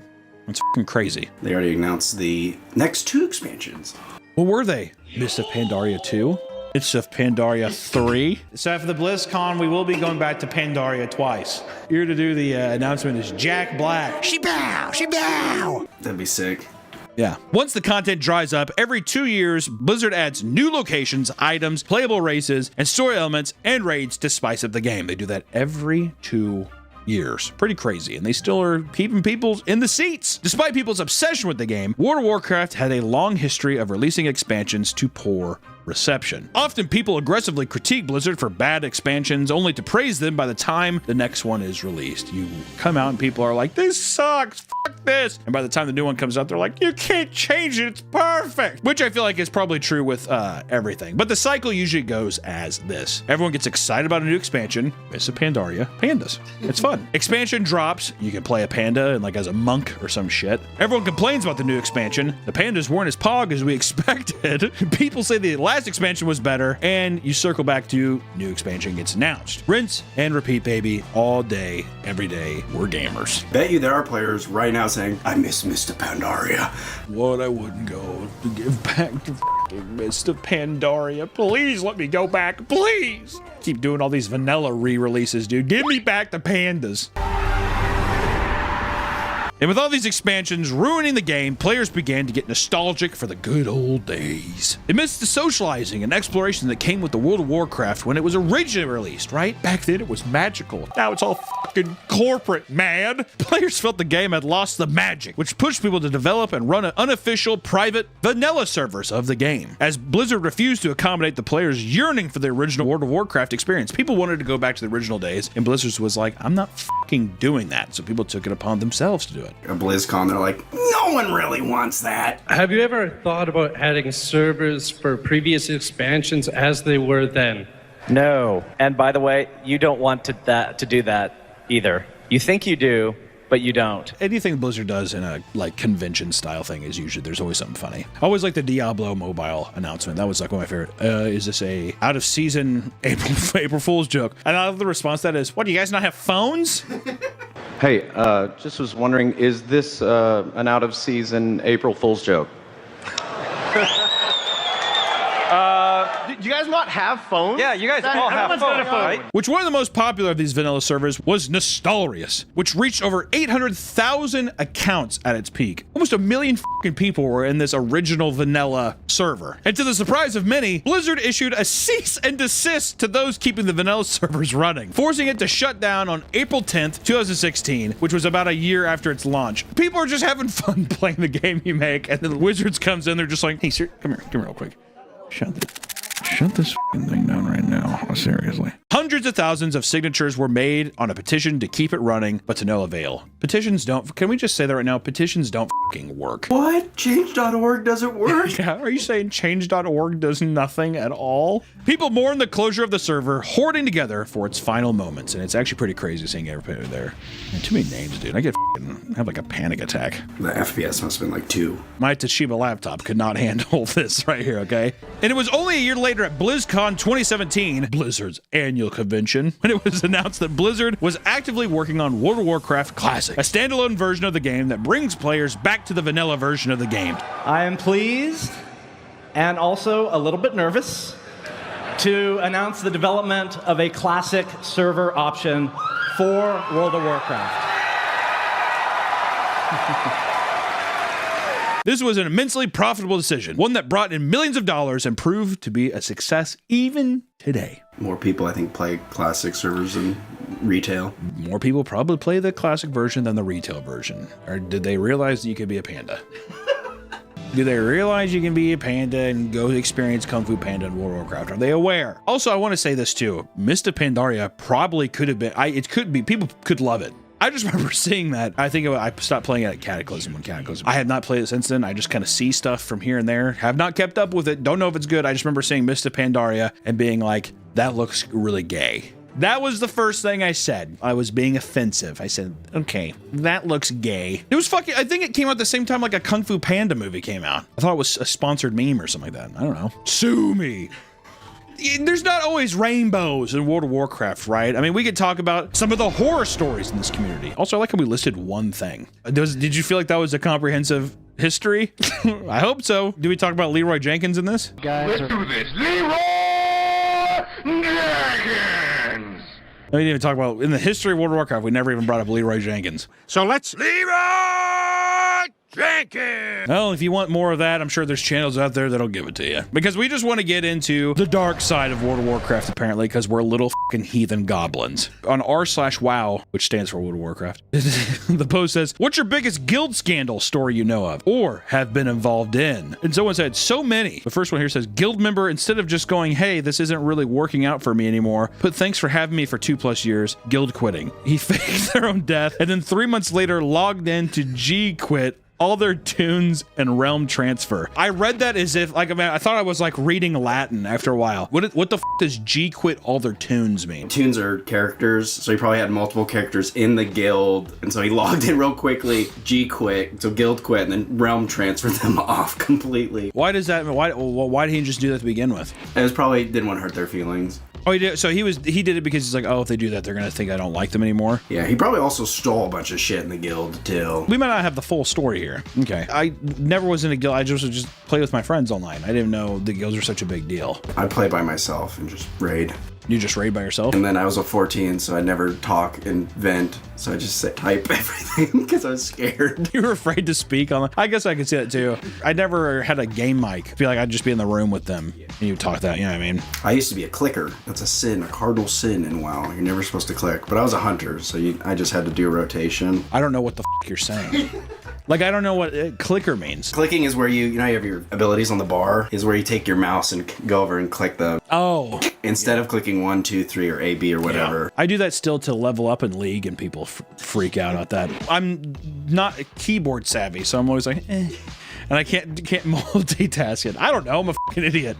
Another one says, a guild run by a wife and husband. Wife drove 2 hours to have an affair with another raider in the guild. Husband found out, lost his shit, drove 2 hours to try and fight the guy, but got arrested during the confrontation. If you're wondering, neither the marriage nor the guild survived. We had that too. We had a guild that also had like a husband and wife couple, and it really affected the rating when the wife was pregnant and had to go into labor. She was our healer. Well, it's gonna happen. You know, it's like, are we raiding or are we having a kid? Like, can we choose? What are we doing here? The amount of crazy interactions guilds probably have isn't like the stories. To be like a fly on the wall in some like crazy, it's a WoW tavern and hear some of that stuff. Another post says, old raid leader played clear favorites with a new tank, cheated on his wife with the new tank, and then left his wife for the new tank. Then he went on Jeopardy and lost because he's a fucking loser. The idea of an affair happening in World of Warcraft is absurd. You played really well today. You know, if you want these boots, you can have them. It's absurd. It has to be the least sexy environment ever, right? Well, when your mind sees those pixels on screen, your brain starts... How much of that do you think, too, is like them being enthralled with like the fantasy of the game, but they look at the game as an escape, and then there's someone in the game that they like or do it, like, there's no lines of reality anymore. Also, well, I mean, if you're an adult, it makes sense. I remember I was like 8 or 10. I played this game called Habba Hotel. Anyways, there was a character that was a girl character, and I fell in love. I didn't even know if they were a real woman. It can happen. I will say this. I have a buddy named Aaron. They've been married. They've been together forever. They've been married and have 2 wonderful kids now. So love can happen anywhere, which I guess if you're just casually conversating with somebody, anything can lead to whatever. But if you're already married and then like an affair starts, it's so much different than people finding love. We talked about the community a little bit and some of the horrifying stuff that happens in guilds. But let's talk about some of the horrifying stories that happen in World of Warcraft. In 2006, a guild officer named Fayin died from a stroke. And out of respect for their fallen guild member, his guildmates and friends decided to hold a funeral in Winter Spring to say their goodbyes. As wholesome as this may seem, things took a dark turn when they decided to open the invitation to Alliance factions as well. The Guild Serenity now caught wind of this and decided to enact a brutal raid on the funeral, leading to a massacre of attendees who were simply there to mourn their dead friend. So this is in the game. It's the Red Wedding. It's the Red Wedding of World of Warcraft. This frame rate. It was a tragic day. We were mourning. I like that. I think someone's stepping at their desk by their keyboard and they're like, no! No! It is f***ed up that the guy died in real life and it was like them getting together from all these people from probably different parts of the world. And they're just like, this is nice. Some guy from the Alliance is just like, we're gonna fucking kill all of them. Last year, a World of Warcraft YouTuber was forced to stop making YouTube content over death threats. Mad Skills HC, a YouTuber that focuses his channel around content where he entered hardcore WoW servers to kill bot players. This is something that Blizzard has been trying to fight off for a long time via mass bans. But this man decided to take it into his own hands. A little vigilante. He's like the Batman of World of Warcraft there. These bots are created by players that are farming gold to sell it later. Because this is a hardcore server, dead bots lose all the gold they've accumulated, which is a huge setback for these gold farmers. This has resulted in the YouTuber catching a wave of death threats. Some emails showed screenshots from Discord channels in Taiwan and Russia, where they detailed how they were going to cut off his fingers and feed them to his family. I am going to fucking cut off your fingers and feed it to your dog! After initially claiming his channel could no longer continue, it seems that he has continued to make bot hunting content. So perhaps he got over his fear of the bot mafia doing him any harm. So he didn't shut down his channel. Yeah, what the fuck? What? Alright, well, I thought he did. Well, there you go. You know, Russian bot farmers for gold. Is there a lot of money to be made in World of Warcraft? Oh, yeah.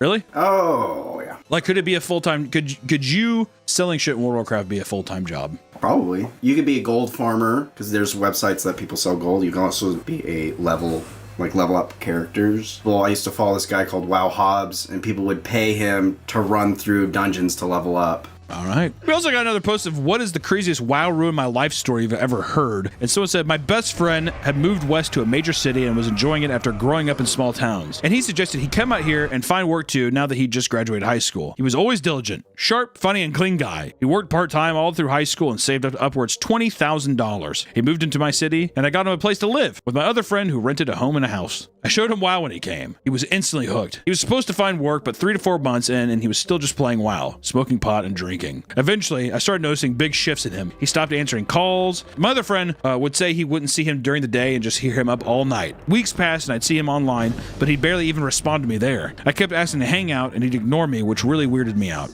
I finally went to the house to confront him and see what was going on, and I was shocked. His room was literally piled with garbage, both bagged and strewn. His desk and bed were covered with black garbage bags and beer cans, but the saddest part was a little nest he made for himself on the hardwood floor where he had moved his computer and would lay, play, and sleep, only leaving to smoke and bio, meaning shit and piss. He pissed and shit. I talked to him. He was out of money. I racked up his credit card completely and was behind on rent paying my friend. There was nothing I could do. I called his mom. They drove 14 hours and came and picked him up, cleaned out his room, and took him back home. He rehabilitated, but was never the same. He was never happy again and struggled with addiction like I never knew prior. He's doing a lot better now. He moved out to a farm and lives with minimal tech and helps ranchers in the area for work. But I always remember that very dark time. Jesus Christ. This guy started playing World of Warcraft. It got so severe that he had to adopt an Amish lifestyle to get him out. Here's the thing, too, with a lot of WoW players, I've seen this. I had a buddy who lived basically in his grandma's basement and just perpetually played games all day, like World of Warcraft and all that stuff, too. The thing that stuck out to me in this is when he said the guy just stopped talking to him. I had a buddy who did that, too, and I don't know why. Just one of those things. I think you just get lost in the sauce. Another ruin my life post here was my friend's family and coworkers all played WoW. In 2005, my brother started dating a girl from work, and a year later, they were married. We got her sucked into the game too. They were reasonably happy until several years later, he got a job working on the road. It paid really well, and they needed the money because they got a little over their heads with the mortgage, as the majority of people do. She stayed home with the kids, playing WoW all day while he was on the road. She transferred servers with her progression guild. She spammed Battle.net looking for people to pick up groups, some empty raid slots, but when any of her IRL friends and her family offered, she'd balk and go about what a dick the guild leader was and how he'd suck the fun out of it for us. We wondered what the f she saw in this guild that she couldn't get any other progression guild. We thought she just didn't like us anymore. That is until she packed her shit and moved to the other side of the country to live with her f***ing guild leader she met on the internet, who lived at home with his parents, who didn't have a job. She told him my brother was a violent, abusive thug that hit her and the kids. God damn! Which isn't true at all. Like I had to paraphrase that, which that did not happen. Liar, liar. Liar, liar, liar, pants on fire. She'd been trying to hide her online affair from her friends and family by convincing us raiding with her guild would suck. They were divorced a few months later. WoW destroyed their marriage. And luckily, as always, we get to end on a very peachy, upbeat story. Gamer couple locks children in room to gain more. A husband and wife were sent to prison for neglecting their 2 young daughters, ages 5 and 6. They were found with horribly damaged teeth, covered in dirt, and visibly malnourished. Great parents. Lester and Petra Huffmeyer, both 41 years old, are both gamers absolutely obsessed with World of Warcraft. WoW community, we're looking at you right now. They lived inside their mobile home and were unemployed, spending every waking hour playing the game. In order to focus on playing the game, the couple had locked their daughters inside their room for years in order to play uninterrupted. When their living conditions were investigated, it was discovered that the home was covered in mold and cobwebs, stacks of trash, debris, and even feces. Strangely enough, police also discovered a pile of used condoms under a stuffed teddy bear.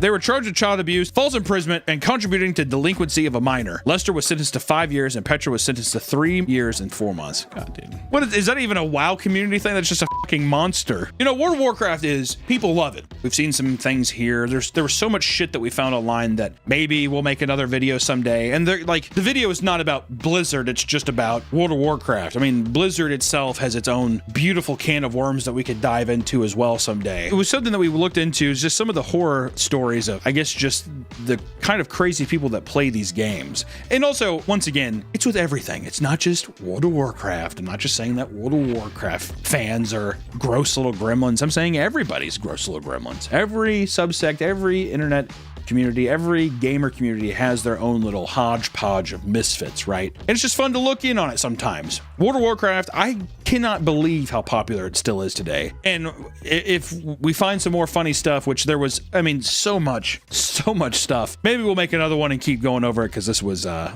nice little eye opener. So until next time, it's just a game. Don't dox people. Don't DDoS people. Just play the game. That's all I have to say. She's right about to get to level 60. Just that far away. How do you think about this? I'm happy. Good.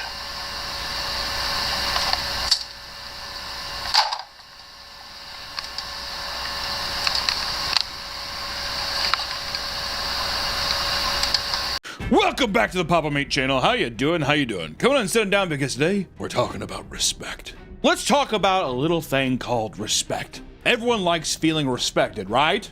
Right? It validates your self-worth. Makes you feel good. It's essentially a basic human need. Everyone wants to be respected. Some people work their asses off to gain the respect from their peers. Others, however, would rather take shortcuts. Do you see where I'm going? Have I laid out enough treats for you to know exactly what we're talking about? Because by now it should be obvious. Why make yourself worthy of someone's respect? Why? Why try when you can just pretend to be that same person without all the hard work and personal growth that comes with it? One way people do this is by cosplaying as members of the United States military. We're talking about stolen valor! People like to voice their respect for veterans and people serving for this country, right? No problem, man. No problem. Thank you. We would be lost without you! That's my favorite thing that people say about military people. We'd be in fucking shackles if it wasn't for you guys fighting the good fight. You just saying that makes me kind of want someone to say that to me.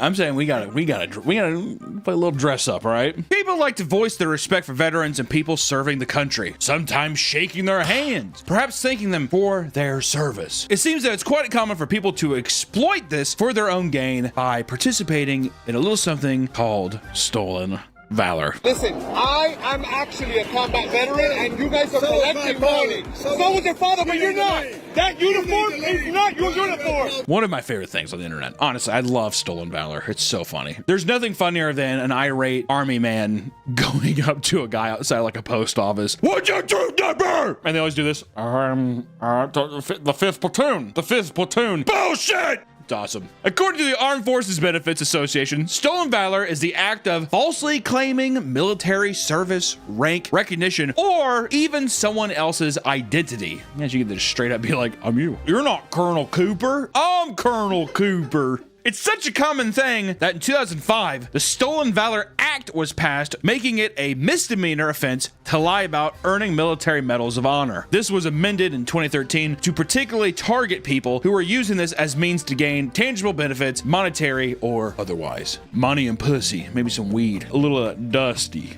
huh? 2-finger stink. Today, we're going to focus on something that's very cathartic, and that's people who get caught red-handed engaging in stolen valor. Roll the clip. Stolen valor. Stolen valor. That doesn't even make Stolen sense. valor.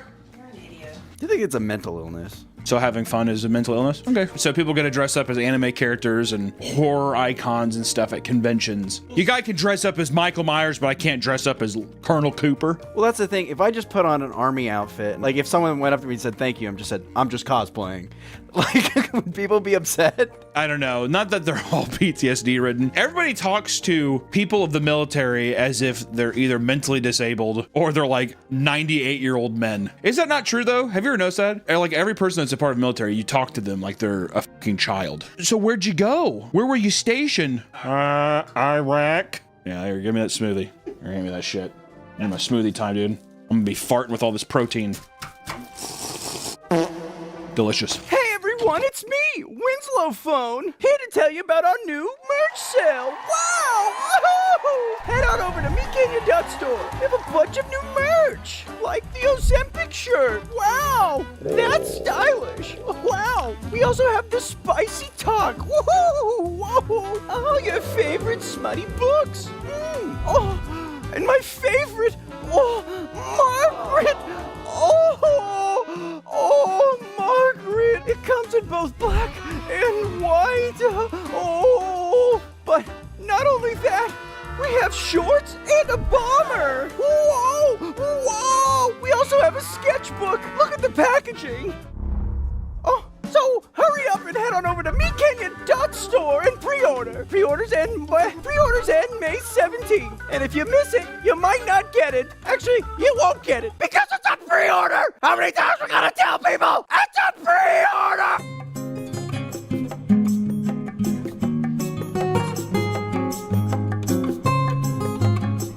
What I'm saying is that even if you were like, I'm just dressing up, I'm just cosplaying, it's always going to be bad because there's like always a level of societal norms that follow interacting with a military person. Oh, so you think this is funny? You think it's funny being Colonel Keep It? And they point to their legs that are gone. What about these? Shows his wheelchair just like swollen lumps. What do you think of these? These were blown up in Egypt. We can't talk about the curse of the Sphinx. Look at you, little guy. You come here, motherfucker. You're my little Lieutenant Dan. Stolen Valor videos have been on the internet since way back in the day, often racking up tons of views and infuriating viewers everywhere, all over the globe. And one of the most viral examples being the fake ranger that was called out by an actual veteran in the mall. It's always someplace like this, a post office, a mall, just somewhere like a grocery store. Yeah. Beautiful. My boy Sean Yetman, a 30-year-old man dressed in full camouflage and several military honors, was casually walking around with shopping bags in hand. Ryan Burke, a recipient of the Purple Heart who served in Afghanistan, could easily tell that his uniform was off. He starts interrogating him why he has badges for accomplishments that don't match his military history. Hey, sir. Hey, my son like to meet you. He really admires guys in the Army. Hey, buddy. I'm Sean. Hey, buddy. Hey, buddy, I'm Sean. He has like a fucking Reeboks bag. I just picked up Air Jordans, little buddy. Hey, what's up, buddy? I'm Sean. I'm what's called a TAC 1. All I do is I go out on missions. Where'd you get your 3 CIBs at? Afghanistan. All 3? All 3. You know you need to be in 3 different campaigns to get 3 CIBs, right? This one was from Afghanistan. Okay. That's from Iraq. Okay. And that was for my second rotation back to Afghanistan. You know, no matter how many you do, you can only get 1. For Iraq, Afghanistan, all 3, you can only get them. You know that, right? Because my campaign took me outside of mission lines from Afghanistan. That doesn't make any sense. And you're in 2nd Bet Rangers? Yep. There it is. Where's your combat patch at? I gave it to a little kid again. All right, why's your flag so low on your shoulder? It should be up here. Got me on that one, bud. I love that. Got me on that one, bud. And after catching him on multiple things, screwing up the answers, Yetman starts pretending to take a phone call from a staff sergeant, despite telling Ryan that he was a staff sergeant. Staff sergeant. He's calling a staff sergeant. Why is he calling a staff sergeant if he's already a staff sergeant? That doesn't make much sense. Hey, where are you? This video was taken in 2014, and it was later revealed that this man had also pleaded guilty to impersonating a police officer in 2003. That's so funny, dude. Okay. Here it is, guys. Stolen Valor at its finest. Who's like there's an infamous guy. There's this channel I love called DankNet, and he did a whole video on this guy who pretended to be a cop for like 10 years or something. Shout out DankNet. Good channel. Good channel. An investigation began in order to discover if Yetman was profiting off the stolen valor, perhaps using military discounts at the mall. So you shop at the mall with Star Major on Black Friday? Sometimes. Yeah? About bags? Yeah, he was, dude. In another video posted to the Stolen Valor TikTok account, a far less convincing man was caught doing the same thing. Instead of having rehearsed answers to the cameraman's questions, he claimed that he had to wake up at 4 a.m. and had no clean clothes to wear. It's called Stolen Valor. It's I am not stealing anybody's valor, sir. I swear to God, if I had any other things to put on this morning, I would have done it. Because of this, he decided to go into his stepson's closet and put on the first thing he could find, which was a full military uniform, complete with hat and boots. I love that. I mean, I had nothing. Hey, buddy, I'm gonna wear your army outfit, okay? Hoorah! Hoorah! As his son says to him, hoorah! Hey, Dad, pain's weakness leaving the body. That's right, son. Thank you for letting me wear a uniform today. I love you. Being caught in a lie like that, I feel like you should get a lot of shit. Yeah. Getting caught in any of these lies, you should be given a lot of shit. But at least you can make a backstory for yourself. My God, at least like the first guy at least had a couple. You know it's illegal, right? What you're doing right now? Let me tell you something. If I was a phony, yeah, then I wouldn't be wearing this uniform. My boy Yitman had at least a couple answers. Point, here's the thing. Couldn't you just be like, I just like the way it looks? The idea of the guy going up to Yitman at the beginning and being like, hey, my son wants to meet you. He's a big fan. Hey, how's it going, buddy? And like playing into it like that's fucked up. He could walk around just like, it's just an outfit. I bet you if he said that, the cameraman would have been like, oh, okay. Or do you think they'd be like, that's fucked up, man. You shouldn't be wearing those ranks and stuff. You're going to confuse a lot of people out here. Motherfucker. He's in his wheelchair. Come here. I just want to talk. That's my son's outfit. I don't know. I thought it was funny to wear. Oh, you must think you're real slick. The same excuse was used by a young kid dressed in full camo when he approached a man to ask for a cigarette. Turns out the man who started filming their interaction is a disabled veteran. I haven't gone to boot camp yet. I don't have these are my older brothers. I'm just wearing them. Okay, so why are you wearing the uniform? Because I feel like wearing it. This is all I have clean. That's all you have clean? Yeah. Okay. I haven't gone to boot camp yet. Okay. What's the back of that say? Read the bottom of that. Disabled veteran. Yeah. What do you think that means?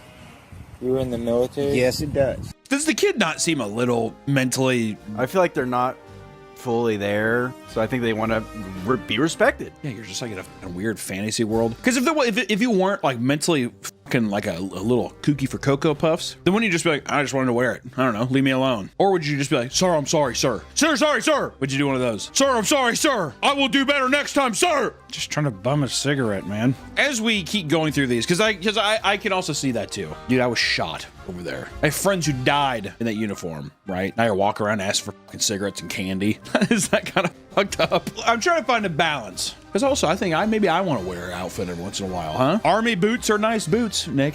I wanted to buy the Nikes. They had the military boots. They're like $150. Are you going to? No, it was like 10 years ago. Okay. People have also been wearing fake Army getup at Waffle House to get the 10% veterans discount. Which, you know what? If you don't do that, economically, you're not making sense. If you're putting up a discount, also, you're in trouble times. If you need 10% off a fucking Waffle House, of all places. I bet you it's a lot like, I don't know, a guy getting caught murdering somebody. And the way where you're just like, is this your first time doing this? This is the first time I've ever killed somebody.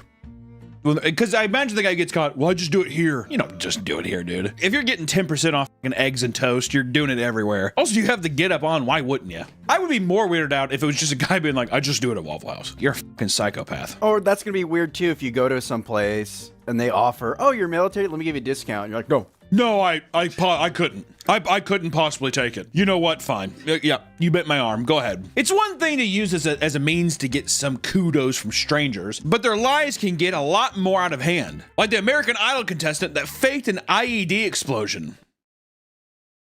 Isn't that what you put in a woman's vagina? I think so. During season 12 of American Idol, 26-year-old Matthew Farmer had auditioned for the show and surprised people with his amazing performance. My God, he was amazing. Play one note of him singing. That's an American Star if I've ever seen one. An American Idol, as it were. He came with an intense backstory about receiving a life-threatening brain injury from an IED explosion while performing military services in Iraq. While it's common for contestants on the show to create a dramatized story for the sake of garnering more attention in the competition, Farmer took things way too far. He even claimed that his daughter's birth was a miracle because he had to take medication for this injury and PTSD that made him sterile. Not only that, but he told the judges that his audition was dedicated to his friends in the service. So this is basically a memorial tribute to all my friends that passed away overseas. Oh my goodness. He's a hero. He's a hero. Soldiers started coming out of the woodwork and reporting that while Farmer had indeed served, he was never involved in one single direct fire engagement and was never wounded, and made up this whole lie to try and make his story sound good to American Idol. Are we trying to win or are we trying to lose? All right. The same soldier also went on to discuss the truth behind the brain injury, stating it was not from an IED, but insisted it was accidentally overdosing on a mixture of alcohol and Accutane, the acne medication. He's like, I'll get back pimples, bitch. Sorry. I gotta have the demon sleep somehow, so I gotta take it down with a little bit of vodka. Sue me. According to him, he outed everyone who was drinking with him that night. And because he feared returning and being confronted for ratting on his comrades, he claimed that he had brain injury and PTSD in order to avoid having to return. First, first, he denied everything, saying the show producers fabricated the story without his knowledge, and eventually, he came clean and apologized before leaving the show on his own accord. Have him sing another song. He also probably wouldn't have gotten that far if it wasn't for the story, right? Well, because the producers then too are just like, this is a pay pig. I also like how he blamed the producers.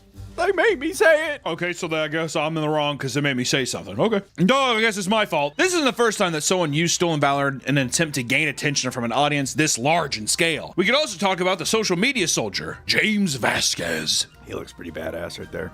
James Vasquez does look pretty fucking cool. Leaned up on some wood. He's rural like that. James Vasquez is a 48-year-old American veteran that volunteered to fight in the war in Ukraine. He'd post videos to social media, giving updates on the conflict while claiming to be on the front lines of the battle. Parts of the tales included destroying Russian tanks and capturing Russian soldiers. Stories that went viral and helped him reach 400,000 followers on Twitter.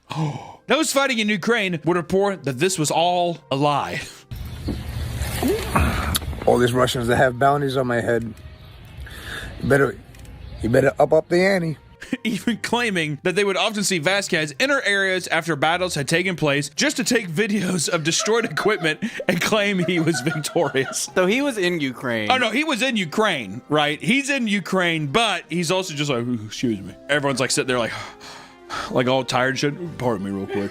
In another instance, he accidentally revealed the location of his unit in a social media post and nearly got people killed. Stories began coming out about him role-playing as a pain soldier. And quote, one time, he was really drunk and he was crying really hard about this friend of his that had his head blown off by a sniper in front of him in Iraq and how that really messed him up. I realized that story never could have really happened. He was just crying, making up. My fucking head blew off his shoulders. Fuck! It's impossible to not be like, oh my god. You know, he's like, I know. It's kind of crazy, isn't it? This life I live. I'm a fucking nut. But goddamn, I'm still here. Pain is just waiting, leaving the body.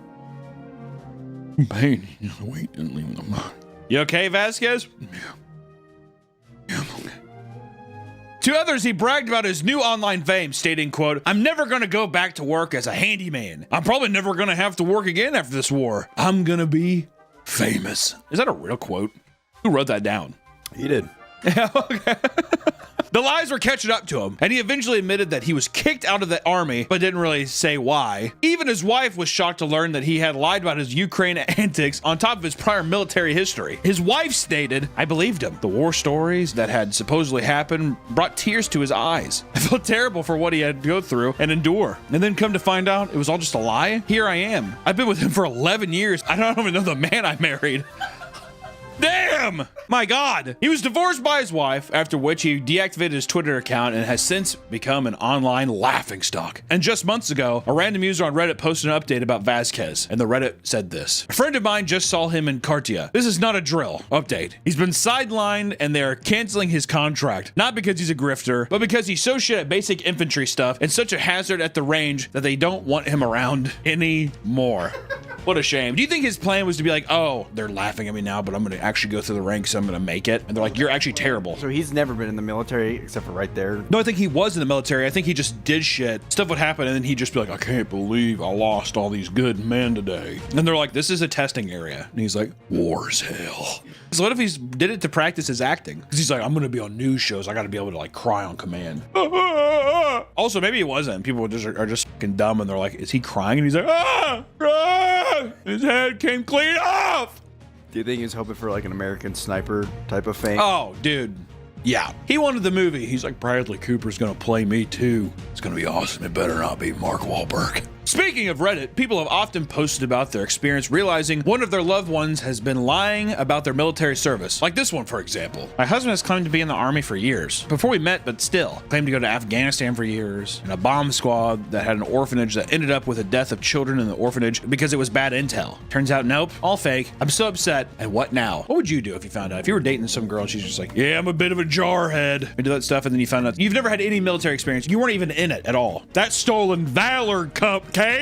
I don't take kindly to that. Are they like every day almost reminding me somehow, like with pictures? Yeah, could you not put that there? Actually, can you make sure the flag's at half mast today? Just a buddy of mine.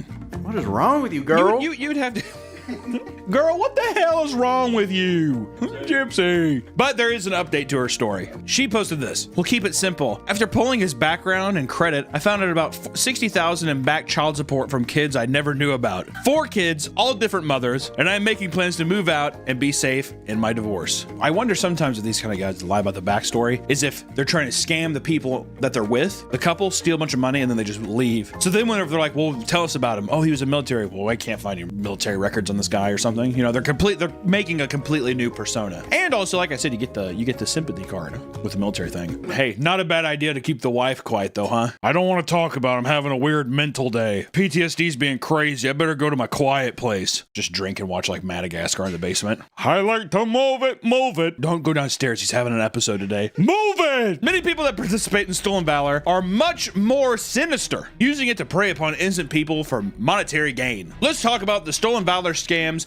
starting with Derek Aldred, the serial romance scammer. See? Already getting into it. Derek Aldred would lie about his identity and scam women into giving him access to their finances to clear out their bank accounts. Sometimes he would pose as a Navy SEAL, and other times he was a doctor or a firefighter, but mostly a Navy SEAL. The coolest of all military people. Is it the SEALs or is it the Green Beret? I don't want to be a Green Beret. What the fuck would I want a Green Beret, dude? Like, make me a SEAL. Also, the Navy SEAls have the coolest commercials. The Navy does. It's them sitting like in a raft. There's like a fucking like giant boat on fire, and they fall back into the water. They emerge from the fucking ocean with guns. I'm here to fucking kill something. Is that Marines? No, it's Navy. Navy SEAls. Is that the National Guard? No.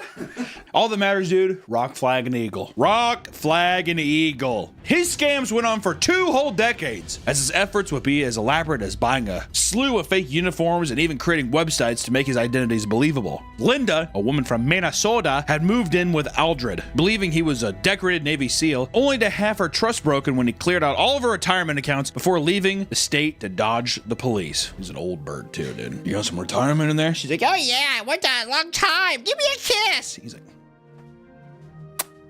another woman named Joanne was wined and dined by Aldred, who was posting as an international business attorney at the time. She realized that these were all being paid for by her because he had secretly stolen her social security number to open up a credit card account. He is a very, very, very bad man. No, baby, I got it. I got it. There are countless stories like this from women who have had their lives ruined by Derek Aldred, with some losing as much as $250,000. That sucks. That's fucking crazy. Listen, there's a difference between getting fucking wined and dined and having $250K stolen. That's crazy. But in the end, he was caught by police after more than 24 women's stories became linked to Aldred. He was given a maximum sentence of 24 years in prison alongside a $255,000 payment and restitutions. And the judge stated this, ladies and gentlemen. The defendant left a trail of tears, emotional devastation, and financial ruin behind him. It is clear that he will never change, and we expect his sentence to reflect that. We are glad we are able to get some level of justice for these women. I'm not trying to justify my behavior. My behavior was, I was a horrible boyfriend. Absolutely horrible. Destroying someone's life, I think, is a bit exaggerated. Good man. Also, only $255,000 in restitutions. He's like, I stole way more than that. I guess there's never enough for these people. No. They just want more and more. Yeah. You got. I mean, it's the thrill of the hunt. I think the thrill to spit on American soldiers and women and get money and pussy. You know how it is. By mixing Stolen Valor, Tinder, and AI, one man was able to engage in much more convoluted scam. Let's talk about the AI soldier dating scam. A UK woman named Mary fell victim to a romance scam after engaging in a lengthy online relationship with a man on Tinder named Mike Murdy. It's a great British name. My name's Mike Murdy. I'm a boxer from Liverpool. Mike Murdy was supposedly a 61-year-old U.S. Army colonel that was stationed in the UK. Mary, who had been single for over 20 years, red flag, was excited to talk to this seemingly perfect man. She was sent videos of Mike in his uniform and claimed that he was incredibly handsome. As it turns out, this was an AI character designed to scam people on dating apps, and his persona was complete with a tragic backstory, being a man that had lost his wife to cancer, and with AI images of them together to serve as proof. After giving the supposed soldier her address, she received jewelry and other trinkets that further cemented her infatuation with them. And a note was included that read this: and I quote, "You're the one I want to be with now and forever." I tell you what though, she's probably leaving some fucking snail trails around her house. 20 years single and she gets that letter? Get a bucket. Get some bucket and some towels. That's all I gotta say. Murdy claimed he was close to retirement and wanted her to help cash in on a life insurance policy for his deceased wife. Sure. Apparently this required her to send him money from her own bank account in order to have a briefcase with $766,000 delivered to her. It's only fair. And after paying $12,600, the briefcase arrived locked. She was then instructed to pay another $12,600 in order to get the 6-digit access code. The risk of explosive devices everywhere, it's against the Army's rules and regulations. But I wanted to reach out to you to make sure the briefcase is delivered right to your doorstep. She became suspicious by this point. But this is when Murdy sent a more frustrated AI video. In it, he claimed that she was focused on the money rather than their loving relationship. Manipulative cocksucker. She caved and sent the money, now losing a total of 25 grand. She was ghosted and eventually opened the briefcase to find piles of blank papers. When it comes to stolen valor, people usually think of people posing as members of military, but stolen valor can also include impersonating a police officer. Some would say that this is far more dangerous, seeing as these people can sometimes take the law into their own hands, using his newfound persona to power trip, like the case of Jeremy DeWitt. Oh, this is the Danklet in that guy. And there you go, Jeremy DeWitt. This guy's a fucking nut. Jeremy DeWitt is a Florida man who, since the late 1990s, has been impersonating a police officer. He's harassed civilians and scammed people for over 20 years. He was originally caught for his crimes early on in 2001, which would be far from his first run-in with the law. And in 2003, he was sentenced to 2 years in jail for impersonating a police officer. And then in 2005, he was convicted for lewd and lascivious battery involving a minor. For this, he was given a year sentence and he was forced to join the sex offender registry.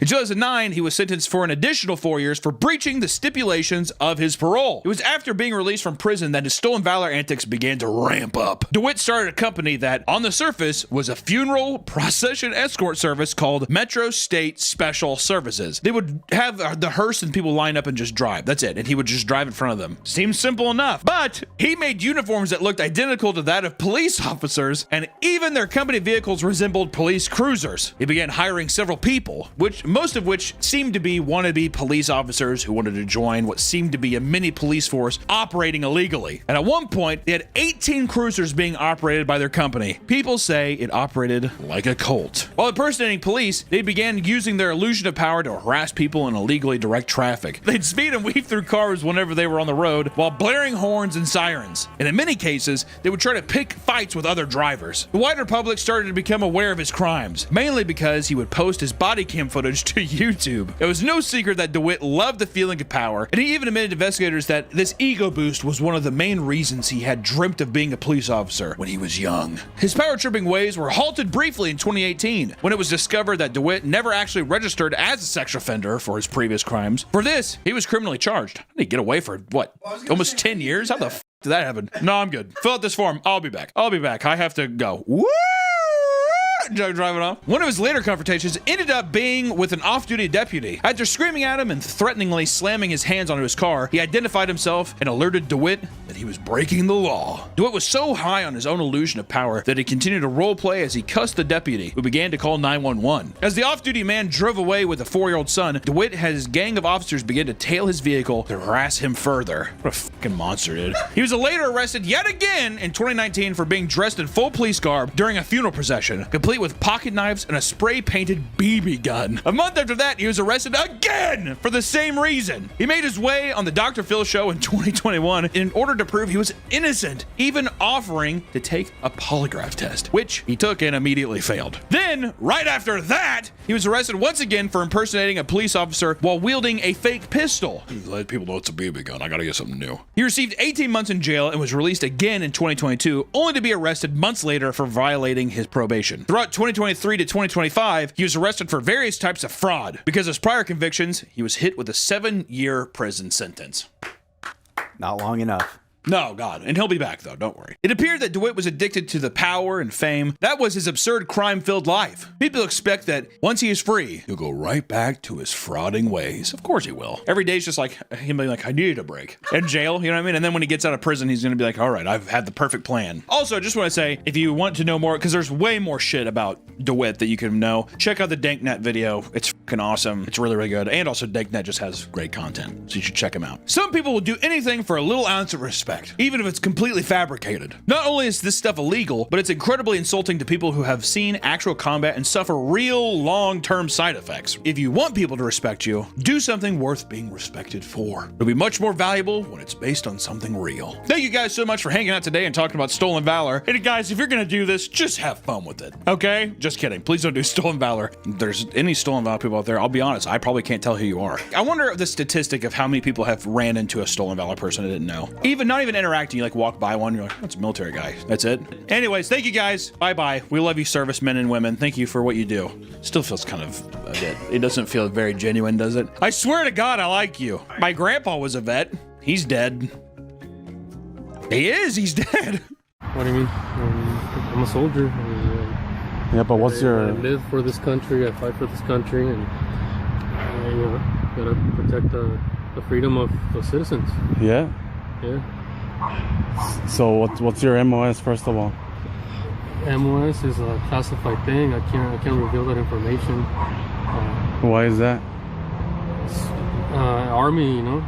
That's how we roll. Welcome back to the Papa Meat channel. How you doing? How you doing? Coming on and sitting down because today we're talking about failed assassination attempts. What's the most you've ever despised someone? For most people, their deep hatred doesn't leave the recesses of their mind. Others, however, are driven to do some pretty wild stuff in the pursuit of revenge. Take the CEO killer, Luigi Mangione. Yes, he's hot. He's super sexy. He's got thick eyebrows. I got a unibrow coming in. How many comments I get, people being like, he's growing unibrow. You think I don't have a mirror, dude? I'm lazy. If I was stacked like Luigi, no one would be saying anything. They'd be like, unibrows are in. Luigi had so much animosity for the healthcare system that he traveled to Midtown Manhattan in New York City and shot a man to death. Regardless if you think it's justifiable or not, them's the facts. They're saying he's innocent. There are some people saying he's innocent. I'll be completely honest, I have no idea. How the hell are you supposed to know, dude? I don't have all the facts. All I know is this: I didn't lose any sleep over the dude getting shot. Let me just say that, all right? Sorry, I'm crazy. I'm an anarchist. Nah. The bolt on the gun read, delay, deny, depose. A play on the phrase delay, deny, defend. A strategy used by private insurance companies to reject insurance claims to people in need in order to save money, which is cold. It's poetic.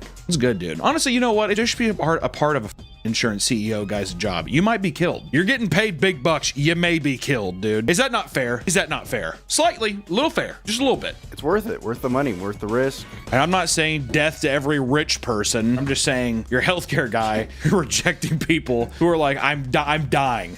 That doesn't really quite fit into our economic strategy. You can do that as long as you know that you always have a target on your back. That's only fair, Nick. It's only fair. Our mission and values are focused on helping people live healthier lives and making the health system work better for everyone. You're playing God. I mean, the story is absolutely wild, but don't let this fool you. For every successful assassination attempt, there are a ton of failed ones. Way more failed ones than successful ones, okay? Take the recent assassination attempt of Donald Trump. Oh, I know. Donald Trump in a video. It's played out. I get it. But 20-year-old Matthew Crooks was somehow able to sneak his way onto a building with a rifle and shoot at the president, nicked his ear, despite two snipers surveying the entire event. Now, does that read like we're a little speculative of this? Of course! How are you gonna miss a giant man like that? I'm talking of a football field and a half. That'd be one hell of a shot. He didn't really look like a kid that would be a good shooter either. He was also bullied at school and sat by himself. Friendless. I guess when I think of like assassination attempt stuff, I always think of like a grizzly man. But it's never a grizzly man. It's always like some like scrawny, even Oswald, whatever, which we all know he didn't really shoot JFK either. Crook failed in his attempt after shooting 8 times, although he wounded and killed members of the audience.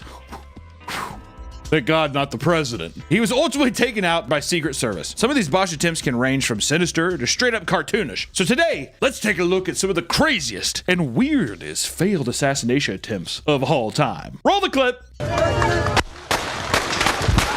We can start with a recent story that blew up over social media, where a ramen shop owner placed a bounty on a negative reviewer, which is awesome. Get the political shit out of my face, conspiracy theory stuff. Give me the ramen shop owner who's just like, he said, what? What did he say about our noodles? He's like, he didn't like them, boss. What did he say? Go get Tony. We're killing this. A ramen shop in Kyoto, Japan called Honojuro. It's a top-rated restaurant in the area. And unfortunately, that didn't stop two disgruntled customers from giving them a negative review after having a subpar experience. For this highly rated restaurant, this hit to their reputation resulted in some would say, not me personally, some would say it was an erratic response. Justifiable is what I say. The owner of the restaurant went on Instagram, showed images of their faces, and called out the people responsible before threatening them. In the post, the owner states this, and I quote, "I saw your post, and you seem a bit weird. We try not to treat people like you as customers, so it's fine. But you should probably avoid eating out someday. Someone like you will get screwed. I don't care. Just come directly, and I'll deal with you. We run a planned business, so if you get in our way, we will get in the way of yours too." How do they know it was them? Well, what I'm wondering is, if it's like a Google account or something, does it track back to the whatever? And he's like, you... On their Instagram story, the owner announces that $100,000 yen reward for anyone that can provide personal intel about both reviewers or track them down and take action. To stop this proposed manhunt, he insisted that reviewers return to try their restaurant once more. It escalates to further threats, and I quote, "The only thing he can do is come back, eat again, and write a good review with the photo. I told him I won't forgive him otherwise, not even for the safety of his family." Okay, dude. Pause! Come on, man. It's ramen. If he does that, he'll be killed right away. Jesus, this kid is so scared. He'll really do it. So he better just come back and eat. You know how awkward that'd be to pop back in that restaurant? Anybody? Hello? I like to think when he comes back too, they're going to do this to him. You really f***ed us on that one, didn't you, buddy? And there's no more information released about this story, but the customer likely did not return after being threatened with physical violence. The tweet detailing the story received over 36 million views, which did more damage to their reputation than the owner probably expected. That is so great. I love that in the end, him putting out this hit, it was worse than that one single Yelp review. Well, we talked about that a bit in Japan. They have a very weird relationship with like reviews. It's very odd. People are very cold, but then also business owners will respond and it's like total chaos. So this being in Kyoto makes complete sense to me. Many assassinations end in failure simply due to minor technical difficulties. A common thing to expect in the heat of the moment. For example, we have the fake construction worker assassination. Recently, a video made the round showcasing an encounter in Toronto that involved a man disguised as a construction worker. The assassin, identifies as a slim-built Asian man, attempted to ambush a 41-year-old woman outside of her home. He acts friendly, but as the woman had her back turned, he pulled out a gun and tried to shoot her. The gun seemed to malfunction. In the confusion, the woman notices what is happening and sprints away from him. In the security footage that was released, we can see the man successfully shoot the woman once in the back. He's like, oh, that's how it works. Here it is. He gives up on going for the kill and sprints away in his car. The woman's injuries were non-life-threatening, and she has since been released from the hospital. The stories with that always creep me out because it's always just like, what was the angle? Why? Why her? We don't know. We don't know. You know what's fucked up too? The guy didn't even get caught. To be fair, it was recent, so maybe he'll somehow, some way, he'll get caught. He's probably got to go for it again, right? Can't shoot someone once in the back and then not want to kill him. That'd piss you off, probably. You gotta get your money. You gotta go back. You gotta go back and try it again. If you already kill one person, you're gone. So here, this to me, I'm like justification of people just being like, well, if that might as well just rip off the Band-Aid and just get it over with and just keep doing it. I'm a monster. Just like that movie, The Cell. He wanted to get caught, right? God, dude, The Cell. Jennifer Lopez is horrible in that movie. Where you come from? Good movie, though. Love that movie. Jennifer Lopez in that movie, though. The assassin lifestyle isn't just a young man's game. I disagree. Even senior citizens have tried to snuff out a life to no avail. Like the 93-year-old man who tried to kill his wife so they could die together. What the f happened to romance? That is romantic. Isn't that romantic? Oh, I'm sorry. Yeah, people always like, chivalry's dead. It is, dude. And you and killed it. It's time to go, sweet. I'm dying. Time to go. A senior Florida man named Helmut Lochner, oh dude, made 2 attempts to murder his wife in the span of 2 weeks. I like how the first time she's like, Helmut. He's like, I know. I'm sorry. I know. I'm being silly. According to him, he was worried about leaving her all alone when he died. Romantic. Romeo and Juliet. Hello? He was worried she was gonna get some tail. Oh, dude, he was like, you better not get dick down after I'm dead. This motivated him to sneak behind her while she was watching television and use a rope to strangle her. God, what do you think? Do you like watching Young Sheldon? She's like, yeah, I love the show. Just go to sleep, Helga. Bazinga. Luckily, she was able to wrestle it off of her and call the police. Oh God, old people are so gross, dude. They're just like dinosaurs walking around, but just like weak babies. Oh, so she's probably just slapped his hand. He's like, my wrist is broken. But according to the dispatcher, the man was heard in the background saying, you could die with me. Yeah, Helmut's having a die with me. The police arrived to find the woman outside in tears, bruised and bleeding from the attack. I was expecting her to just fight him off immediately. He's the one who's bloody. I figured that he would be like on the porch like, die with me, you bitch! The man was evaluated at a local hospital before being charged with 2 counts of attempted first-degree murder and booked in jail. His wife reported that he had made an earlier attempt to kill her by smothering her with a pillow. Somehow, she got him to stop and just assumed that it wouldn't happen again. Well, she's like, see you in heaven. I got 2 tickets to paradise. Just stop. Okay, I'm sorry. Who did she tell? She must have not told anybody. Helmut said, you're not gonna say shit, bitch. That's 1950s love. Don't say anything, you bitch whore. It's like, okay, Helmut. That's good 1950s loving. Me and you forever, toots. I love you, Helga. If they're in a retirement community, those things are just like sex pits. They are. All those old people are just swapping and touching and groping. I'm thinking 93-year-old man, she's like, everybody's going home, sorry, way out. She's like 76. She's like some fresh tail at the retirement. He's just like, Auga, do my eyes deceive me or is that heaven? You have nice tits. Bazinga. But as you can see, love pushes people to do some particularly unhinged things. Just true. This is similar to our next story where a Tennessee woman hires a hitman to kill his new partner's wife. He's a southern boy with southern charm. Melody Sasser, a 54-year-old woman from Knoxville, had used Match.com in hopes of meeting a new man. She ended up infatuated with a man that is referred to as DW in court documents, going on a date together. I feel like Match.com's gotta be. These all feel like murder machines, don't they? Christian Mingle, farmers only.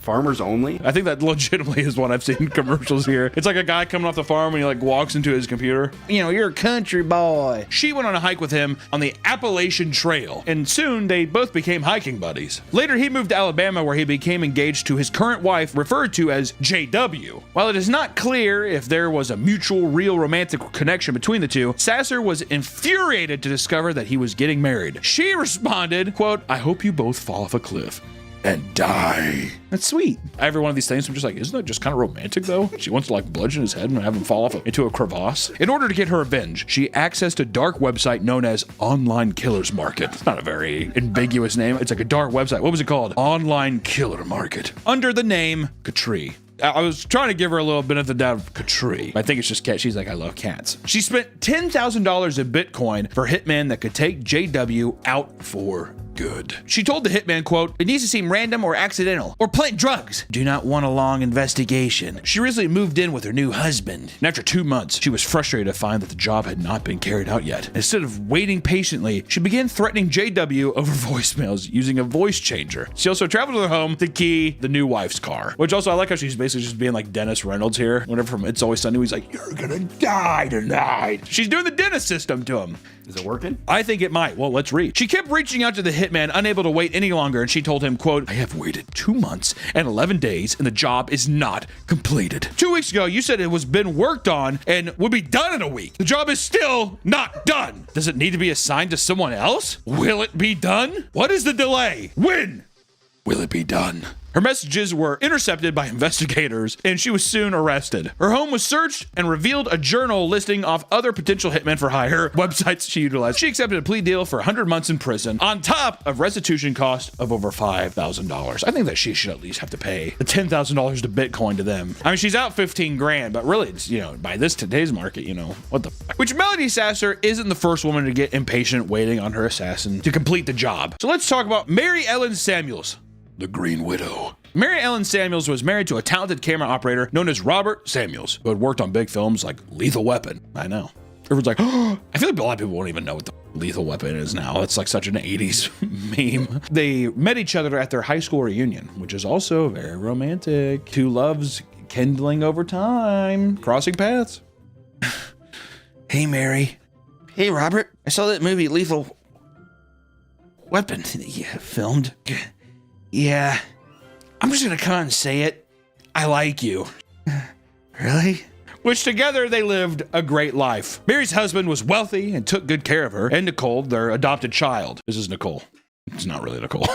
Over time, however, the relationship took a tumble, and by 1987, they got a divorce. Oh, so dude, he was like, this movie's gonna be huge. I can't get off the Lethal Weapon saying. She made claims that Samuels was abusive to her and Nicole, and soon after, Mary openly talked about wanting Samuels to be killed, approaching many people with a plan to take him out. A hitman was hired, but not a reliable one.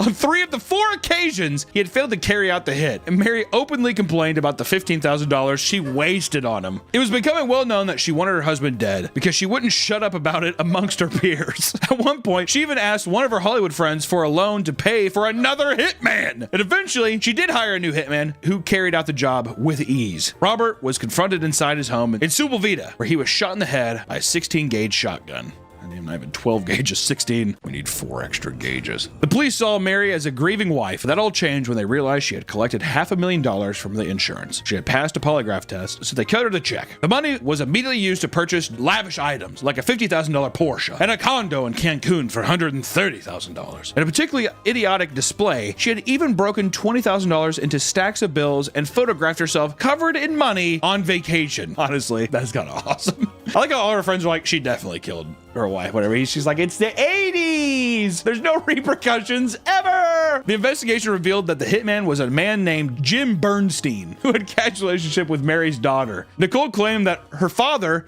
had sexually assaulted her, which pushed Jim to carry out the act. It's kind of fucked up too. You're the person for my daughter, right? Yeah, I'm Jim. Okay, great. I'm gonna kill her dad. I like how it's just like one simple story. He's just like, that motherfucker's dead. If he's really in love with her, that, you know, he's like, what? Get somebody emotionally riled up. Even though what's kind of weird is there at one point she definitely had to tell him, like, I wish he was dead. I tried to kill him multiple times, and to not be like, it seems a bit odd, right? Why don't you just divorce him? She wants all the pie inside. I want the whole enchilada. Police searched for Bernstein, and he was found dead along a trail in Ventura County, California, due to strangulation. And as the investigation continued, it was discovered that Mary was behind the murder, as she not only wanted the insurance money, but also the Subway franchise Robert purchased that she had been managing. I also want the cold cut combo kingdom. I want it all, goddammit.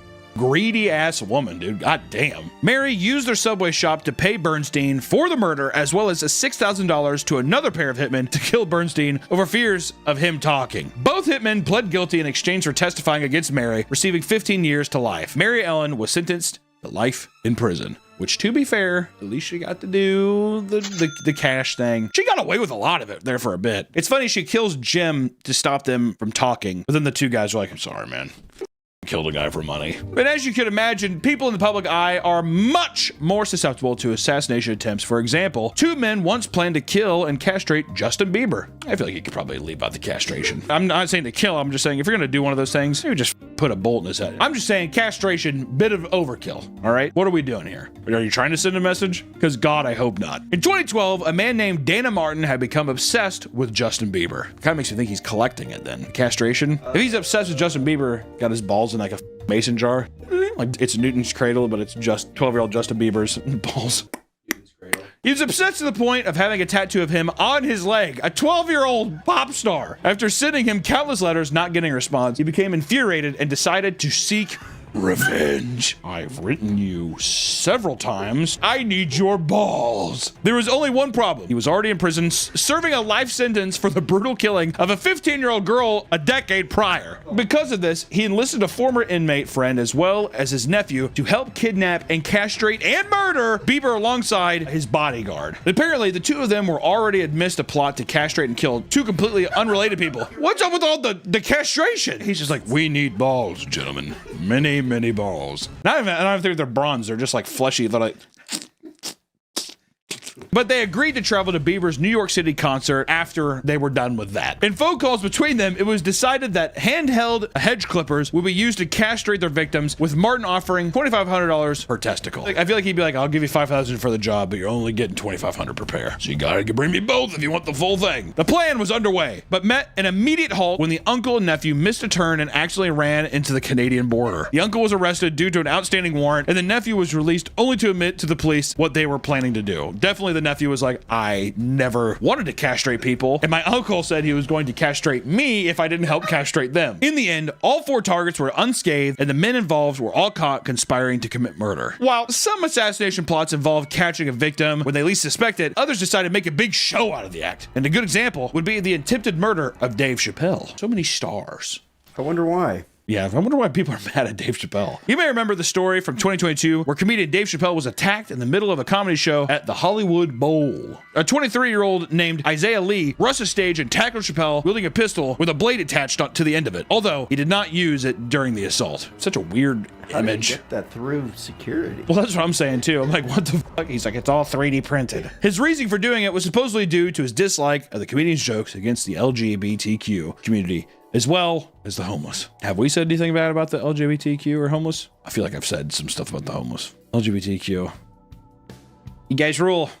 Don't tackle me with a gun with a knife, please. Thank you. The man failed to take out Dave Chappelle, and security guards soon swarmed him and began punching and kicking him. The comedian went right back to his act. Lee was jailed on charges of battery, possessing a deadly weapon with the intent of assault, and 2 counts related to the interfering with a public event. They're like, buddy, seriously, it's the Hollywood Bowl. Take it outside if you're going to do it there. It's a classy place. But not only that, but he was later charged with attempted murder based on the incident prior to this one. It turns out that the 23-year-old stabbed his transitional housing roommate during an argument, a crime that came to light with the help from the publicity gained from the Chappelle assassination attempt. I'll tell you what, that's what I'm saying. What did I say earlier? I said, once you try it, you got to do it until you're successful. It's the catch-22 because then when you finally successfully do it, you're just like living La Vida Loca. Like, I'm going to do it again. That's what you say. You said once you get away with it. Okay, that's what everyone says. That's what everyone says. I was just voicing the public outcry of what people say. And let me tell you something. This next one is something near and dear to my heart as a metalhead fan. This is quite the tale. There's crazy individuals that tried to assassinate celebrities, but how about when celebrities are behind the murder plot? We could talk about Tim Lambesis, metalcore singer that tried to get his wife killed. It was discovered in 2013 that Tim Lambesis, the singer of the band As Lay Dying, had hired a hitman to kill his recently divorced wife, Megan Lambesis. While they co-parented their 3 adopted children, Megan began to feel that Tim was becoming distant and failing to properly care for them. So she noted that he had, at one point, become so immersed in bodybuilding that he was too distracted to pay attention to his kids. AKA, Tim also was taking a bunch of steroids. Show a picture of Tim a year before he started doing steroids and then show him after that. All natural. That's what broccoli and chicken get you. A little bit of creatine, a little bit, just for that pump, just to get me started. As things got worse, they began private mediation to determine the custody of the children. And as the divorce got messy, Tim feared he would lose over half of his income. Oh, my As Lay Dying money? Are you kidding me? This is all my Hot Topic shirt sales out the window. There they go. Thanks, Megan. Because of this, he reached out to a personal trainer at his gym about helping him find someone to kill his wife. Hey, man, you coming in today? Yeah, I'm going to get my pump in. Hey, do you know anybody who can kill my wife? Sure do. Yes, sir. Yes, I do. The trainer pretended to find the perfect man for the job, but secretly tipped off the police instead. Hey, man, you look like a freak. Thanks, Tim. Do you know anybody who can kill my wife? Yeah, man, definitely. If there's a guy going to kill his wife soon, you know, like, what the was he thinking? An undercover cop met with Tim, pretending to be the hitman. He received $1,000 for expenses on top of his wife's address. $1,000, Tim? And well, just think about that. In 1987, they were paying 10 grand back then. I mean, he's like, listen, dude, Megan's gonna take half. If you complete it, I'll give you more. On top of his wife's address, gate codes, and pictures, the murder was planned to happen while the kids were with him. The job would pay out an additional $20,000 upon completion. All right, well, fucking, maybe someone should kill me, dude. Tim Lambesis was soon arrested and sentenced to 6 years in prison. After pleading guilty, he was released on parole in 2016. After his release, they let Tim join back in As Lay Dying because then they made this big sappy video. It's pretty funny. They're like, you know, people make mistakes and we change and we grow. And then immediately afterwards, they all left because they're just like, no, we can't. We can't be with this guy. Tim Lambesis became the sole member of As Lay Dying, but still claims that the band will continue. Although throughout history, people have attempted to assassinate high-profile people in power, one of the most cartoonishly ridiculous cases revolves around the CIA's many failed assassination attempts of Fidel Castro. How could they possibly be so bad at it? Isn't that kind of their thing? He's a slippery little fish. He was. Slippery Castro is what we called him. Fidel Castro was a communist leader in Cuba that the CIA actively tried to assassinate for many, many years. Some of these methods included poison cigars, because Fidel Castro loved his cigars, all right? So soon after he came into power, the CIA spiked them with a deadly botulinum toxin. They were delivered, but nothing came of it, suggesting that they were either lost or disposed of. They even poisoned his ice cream. Fidel Castro was also obsessed with ice cream, eating it almost daily. Good man. All right, if you're in power and you're not eating ice cream every day, are you really living? The CIA decided to poison one of the desserts by giving it to an assassin working at one of his favorite cafes. And unfortunately for them, the poison that was stashed in the freezer became frozen stuck, eventually spilling all over the floor during their efforts to dislodge it. It's like a Three Stooges sketch.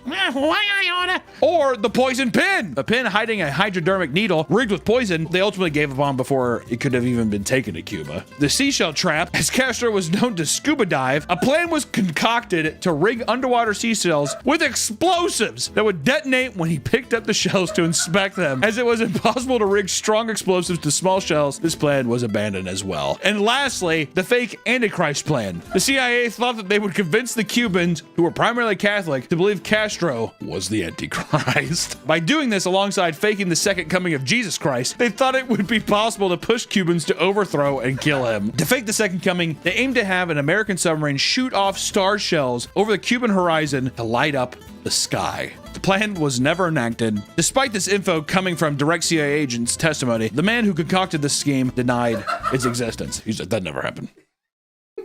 Seriously, who told you that one? Because that never happened. I'd be like, what are you gonna do? Assassinate me, dude? I have many ideas. Yes, I could. And lastly, we have a particularly unique assassination plot involving a mobster and a camera gun. In 1946, we're going back, boys. A 19-year-old woman named Pearl Lusk was tricked into murdering a man who she had never met. It all started when a gangster named Alfonso Rocco. Is that not the most stereotypical mobster name I've ever heard? My name's Alfonso Rocco. Alfonso Rocco approached her, pretending to be a detective. I'm a detective. Okay. He convinced her that he actually needed her to help solving an important case. Supposedly, he needed her to snap a picture of a person that was suspected of being a thief. I need you to take a picture of a guy. Okay, it's 1946. Oh, sure. That's what life's like back then. The target's name was Olga Tropini Rocco. Rather than a thief, this woman was actually Alfonso's ex-wife, who he feared would go to the police to receive protection from him after he repeatedly assaulted her and sent multiple death threats. He's like, why would you do that? Come on! You're being crazy! Pearl was willing to help, so he handed her a gun, crudely wrapped up like a present. He told her it was an X-ray camera. After identifying Olga at her place, he told her to get close to her and take a picture to see if she had stolen jewels on her person. She caught up to Olga in the subway, took her photo, and ended up shooting her in the leg. She survived the attack, but later lost the leg because, once again, it's 1946. Alphonse was outed for the plot and was chased by the police until he was eventually shot to death in a shootout. Pearl was so naive about the whole ordeal that she told the cops, I took the picture and at the same time somebody shot her. As it turns out, assassination attempts happen quite a bit, almost all the time. You just don't hear about them because people have no idea what they're doing and end up failing miserably. Even murder plots orchestrated by the CIA are downright cartoonish, and we only scratch the surface of how many weird attempts they've made to take people out. So what I'll say is this: stay safe out there because you never know what the people around you may be plotting. Thank you so much for watching the video, y'all. Seriously, stay safe. I'm gonna kill you. If I see you out there, I'm going to kill you. I'm joking. Oh. Yeah. It's only a joke. Oh my god, you fucking junk! Oh, I'm so sick of nothing ever working in this damn office! John, fix the software! I'm so sick of not working properly! What are you doing, Sean? Give me that phone. Sean, give me the... Welcome back to the Papa Meat channel. How you doing? How you doing? Come in and sit on down because today we're talking about fake babies, aka reborn dolls. For many people, playing with dolls and action figures was a normal part of their childhood, with some holding onto their childhood toys out of nostalgia for the past. Other people simply enjoy collecting dolls as a hobby, but the internet has allowed for a weird community of realistic doll enthusiasts to grow and thrive. Realistic dolls have been popular for some time, but these people take them to an extreme. Not only that, but these dolls have have also led to criminal investigations and caused families to fall apart. What is it about these dolls that draws people to them? And how is it that the community keeps growing? To answer that, we'll have to go back about 30 years to the very, very beginning. The concept of reborn dolls began in the 1990s, when doll makers in the United States began to make hyper-realistic dolls by using techniques like repainting, adding new hair, and inserting weights to make them feel like a real baby. And it wasn't until 2002 that the term reborn doll was coined, as they were made from old vinyl dolls, repainted and resculpted to allow for more realistic looking features. What was once a little fake baby, now real baby. I love you. Oh boy, do they look real. Haunting. They're haunting. It's uncanny is what it is. It's very weird seeing something that is supposed to be, you know, even babies just do like a little whatever like that. But seeing it just completely stiff, you're like, huh? Looks like a dead corpse kind of. That's where it kind of gets me a little bit. I'm like, Some of them kind of paint them a bit blue. They do paint them as if they were pulled from a river.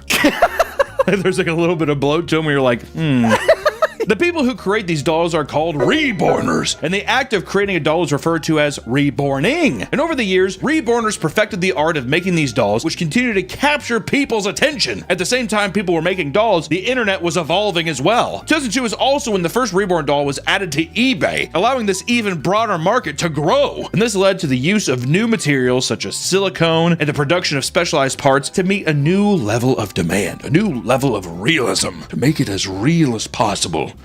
Baby. Reborn. Fusion Reborn, Dragon Ball Z. Do the dance, do the dance. Editor, have two dead babies do a Fusion Reborn dance, and then they come back as a bigger dead baby. The dolls made in the early 2000s are now sought after collection pieces, with some going for upwards of $2,000. And as the 2000s have progressed, the community has only grown larger and more diverse. So let's dive in and take a look at the reborner community. With the growing market, reborners began creating online stores where they would make and sell their own reborn dolls. These virtual storefronts had fully built nurseries where they displayed their dolls for people to buy online, as if you were in a nursery, you know, like looking at babies. You know, the classic thing of looking through and there's a sea of babies in like plastic troughs or whatever, and they're like, that one's mine, look at him over there, and he's just like. Eventually, in-person reborn stores began to slowly pop up, where you could walk in and choose a baby right off the street, and each reborn doll is displayed inside a crib, allowing you to browse the babies, pick them up, and purchase clothes for them. A popular online nursery, Dreamshire, allows an in-person nursery experience for $50 in addition to price of the baby. The room is set up like a hospital nursery with babies lined up in a row, and customers are expected to bathe the baby before taking it home. That feels a bit. Why? Clean it. What are you gonna do too if you're like, no, a guard's by the door? Pull a gun. You wanna leave here alive? Hole. In Pennsylvania, Dolls by Sandy offers a Build-A-Bear-like experience. As they have more than just complete dolls, they also provide all the necessary parts to construct one. They have everything from eyeballs to hair to arms to even ebooks that teach you how to assemble and paint your own reborn dolls properly, which is kind of sick. I'd make him like a diverse king. Black arm, white arm, Mexican leg. I thought you were gonna say like make him a cyborg. Yeah, exactly. He has a laser eye and one eye's just completely black, and he has one angel wing and one devil wing. He's got Cloud Sword. This baby sounds cool as fuck, doesn't he? You know what they do too? They'd be like, his name, Zach.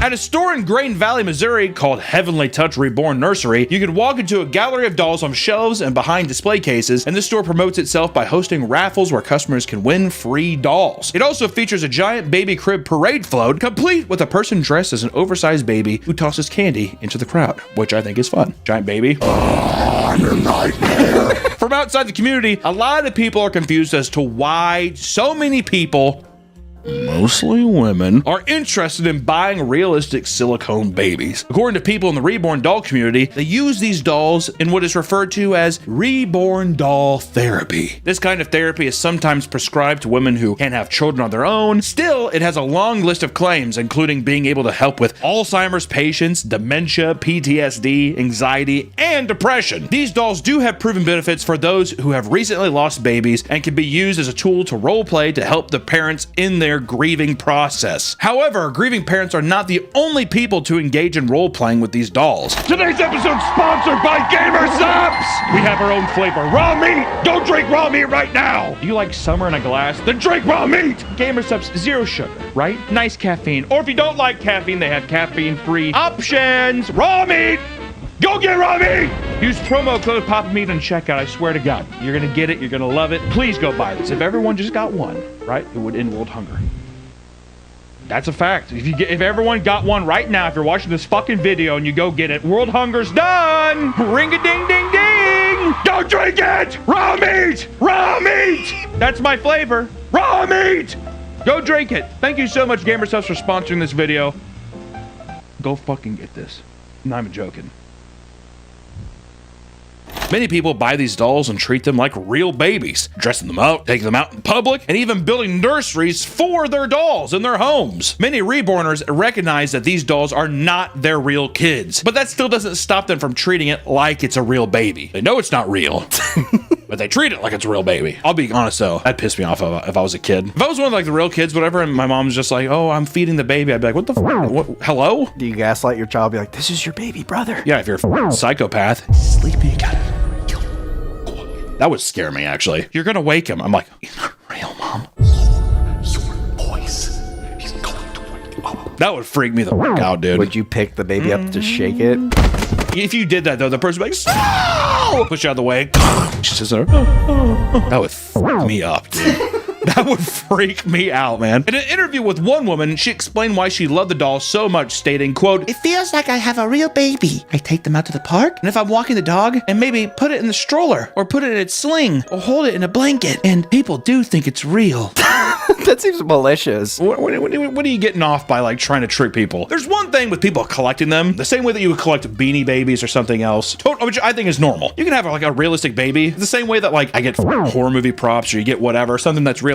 If it has the weight of it, you're like, oh, it's just kind of cool. You're perfectly mimicking something. It's very impressive. But there's something weird to me about someone who's just like holding it in public and stuff. And they're like, oh, your baby's cute. And they're like, thank you. Because you definitely know they're not like, oh, it's a doll. You want people to know you're doing this. Well, yeah, it's like somebody wants, oh, it's a cute baby. Thank you. It's the same way like pup play, where you go out and dress like as a dog. They'll have the attention. It's peacocking a little bit, isn't it? They want people to know, like, this is what I do. Yeah, look at me. Look at my baby. He's real.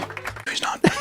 But you'll never know. But it doesn't stop there. A growing number of reborners are no longer content with dolls just looking realistic. They want the dolls to act like real babies too. Some reborn shops have started producing breathing machines, animatronic skeletons, and heartbeat makers so your baby can look as realistic as possible. That's like a mad scientist being like, how far can I go? Well, at the same time, it's just like, I'm God. Does it? Is it not? Also, what do you get out of like walking in a room and like you're like walking in the room and the baby's just like they're like this? You want the biddy? The baby want the biddy? You get the biddy if you say please. The breathing machines and heartbeat maker machines are flesh-colored cubes with ribs on the outside that are placed inside the baby's chest. And these kits come with a remote that can make the baby emote, including pooping, screaming, crying, and laughing. We've seen babies cry, do the whole, because like little dolls that we've seen in the past, little girls get dolls, whatever. It's the breathing that gets me. Can you imagine seeing a room stacked with those? And they're all breathing, slowly moving. Welcome to the nursery. You know what I would do? I would have a room of all these baby dolls and have one real baby. You have 3 minutes to find him. In 3 minutes, the door will seal shut and a poisonous gas will be emitted. Good luck. I once again think about the kid walking in. This is mommy's nursery. Do you want to see it? Okay. She like opens the door and you're just like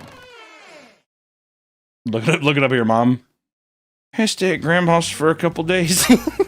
This is what it feels like. No, go in mommy's nursery. Your brothers are sleeping. You go in there, there's like 150 babies. I'm picturing this mom with like wiry hair, wearing like a bathrobe, and she's just like, you can't go to school today. You have to watch your brothers and sisters. And he's just like, they're asking about me at school. These animatronic skeletons look like something straight out of a Five Nights at Freddy's as they stiffly move back and forth, and some even have a voice box inside to make it cry and scream. These lifelike features enable numerous channels to take this realistic approach even further through the elaborate role-playing and nursery videos, like the video titled Reborn Babies Laura and Landon Go to the Park Reborn Skit. A woman role plays taking out her 2 children to the park, and in the video, she dresses them up, helps them down the slide, and voice acts in characters for the babies. Do you want to help feed Landon? I think he's hungry. No, he's not. There's one thing in here. Climbing. I know you're climbing, but come on, that's not on our course. No, Mommy. This video has gained almost 90 million views, and many of the creators' other videos have reached like over 25 million views per video. And another popular roleplay video is showing off your morning routine with your baby. These typically involve waking the baby, dressing it, and feeding it. And on another channel, a woman shows off her new reborn doll nursery. She decorated it to look like a real baby's room with a crib, toys, and more. Her reborn dolls are placed in beds and a small tent in the corner, so it's like a little children's room. Let me ask you this: is there a difference in that right there of a person being like, yeah, this is my house, totally normal, and one room's like, this is my nursery room, and it's like a baby's room and there's a fake baby in there, right? It's all decked out. Is that any different than like the crazy bitch who has like a Coca-Cola merchandise collection? It's a whole room of Coca-Cola. I would almost prefer the reborn baby room. If I sat there and like one of my dreams, I don't know why, I've always wanted a bathroom that's the Thing themed. On the floor, it's like fake snow and stuff, like weird light, like, you know what I mean? Is that any different than if this person doing that? I think it's just the uncanniness of it. When I look at the Thing bathroom or Coca-Cola shelves, I know these are products, inanimate objects. It gets weirder the more you have. Let me ask you this then, here's the better one. It's 20 of each. 20 babies in cases where you're like, yeah, 20 babies, I've collected them, all kinds, whatever. All from various artists. I like this artist, blah, blah, blah, right? Would you rather go into that room or the guy who has like Thanos, Naruto statues, and there's like 20 of those? Is there a difference between that? Because at that point, there's no difference. I would say I'd prefer probably the reborn, because they know it's like, I collect these because I like the artistry of it. Whereas the Thanos thing, I'd be like, okay, so you're like a nerd, like a comic book nerd. So you're a nerd? Yeah, I'm gonna stick to the realistic baby. But even keeping them in like a glass case feels weird to me. I'm like, get them out. It's because it's too real, you know? I don't know. Many collectors don't stop at just 1 or 2 dolls, and some reborners build large personal collections with dozens or even hundreds of dolls displayed in cribs, cabinets, and themed rooms. Now, see, if you're going into multiple rooms and it's like tons of cribs, that's creepy. It's scary. It'd be the same thing though. It's like because I've seen some YouTube videos of people being like, let me show off my anime statue collection or my comic book statue collection, and it's rooms of glass cases. To me, I'm like, that's insane. Like, that's a 1-bedroom apartment. It's just like glass cases everywhere, which, wait, more power to you. You're collecting them. I'm just saying, you're surrounded by it totally. Like, it's in his bedroom, the bathroom, the kitchen. Yeah, exactly. Yeah, so these are bathroom pieces. You're like, these collectors spend thousands of dollars on their dolls and will name each one, give them a specific personality and dress style. A collector named Mary Shortle claims to have over 500 reborn dolls in her collection. And the creepiest kinds of videos you can find are the reborn unboxing videos. Typically, when you order something, it comes in packing peanuts or bubble wrap. But for some reborn babies, it's a whole different world. Your basic dolls always come dressed in a onesie and have a lot of wrapping around their head, obstructing their face. And inside the box, there are usually toys, diapers, and sometimes bottles. But that kind of unboxing is for babies who are already born. Some reborners are interested in newborn babies, and those are shipped inside a silicone womb. It's kind of metal, dude, at the same time. It's like the ultimate alien blind box. When opening the box, you are expecting to cut open the womb and remove the baby. It's like those toys where it's like, oh, let's find our fossil in the sand or whatever. How sick is that? What if it came with a whole reborn woman? Why aren't we there, dude? If it was like an Aztec sacrifice thing, thank you for your sacrifice, and you like take a knife, you're like, into the stomach.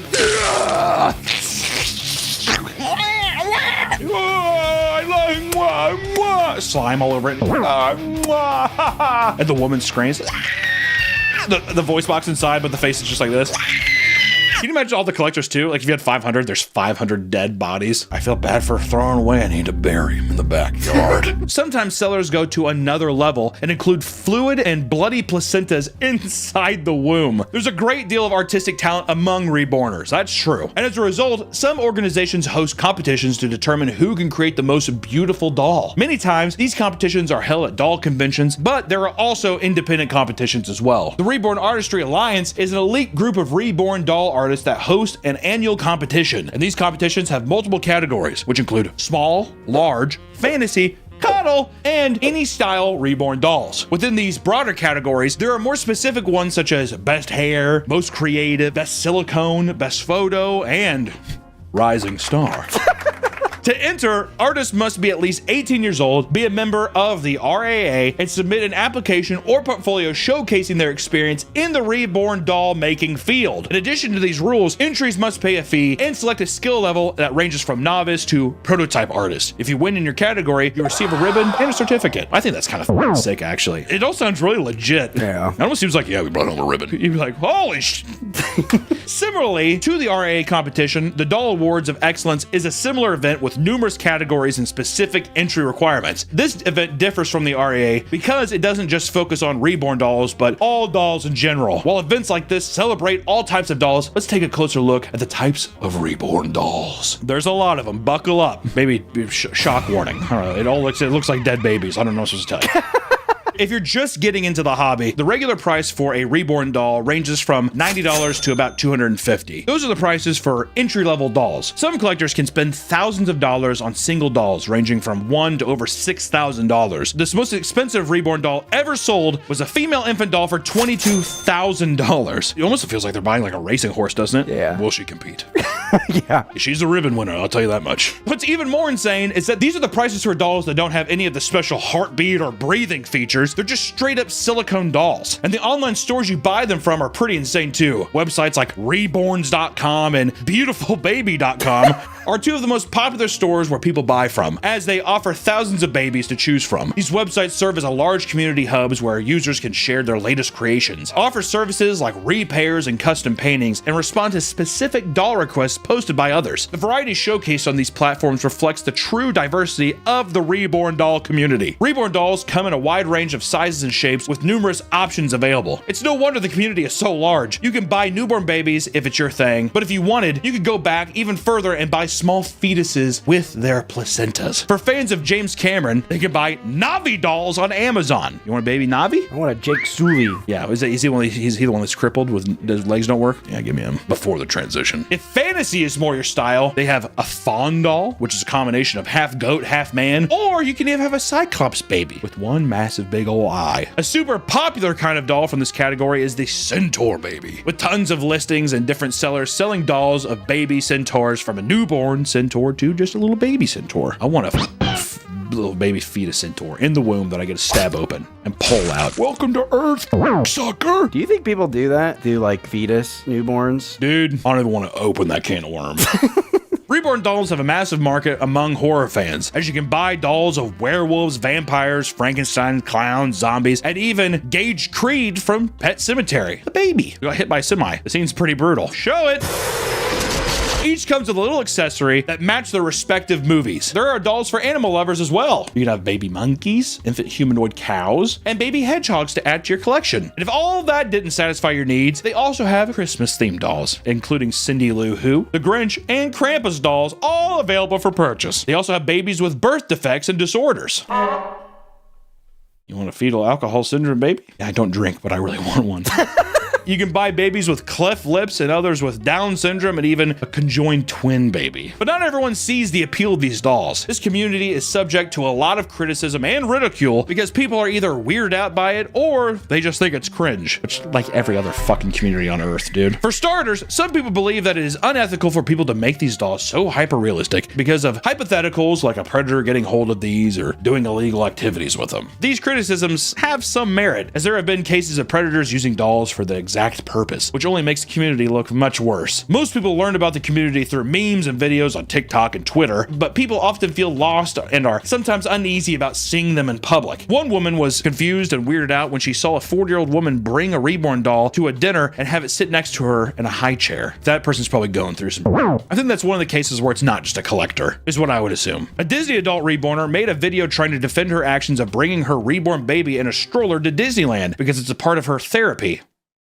If you look at the comments, they are mostly unsupportive, is a kind way of saying it. One family was almost torn apart after her husband was forced to choose between his wife's reborn business and his family's established business. Christina Keeler from Pennsylvania got into the reborn dolls as a form of therapy after losing a child during pregnancy. She loved her doll so much that she decided to open up her store and sell her creations. Her and her husband started a YouTube channel and began making content about their work of their reborn dolls. However, when their parents discovered their involvement with the reborn doll community, they were both disgusted and horrified. They gave their son an ultimatum: either stand with his wife and forfeit his place in the family business, or cut ties with the reborn world and secure his inheritance. He ultimately chose to support his wife and was subsequently fired from his family's business. What a king. Also, too, oh my God, Dad, please, could I sell ladders?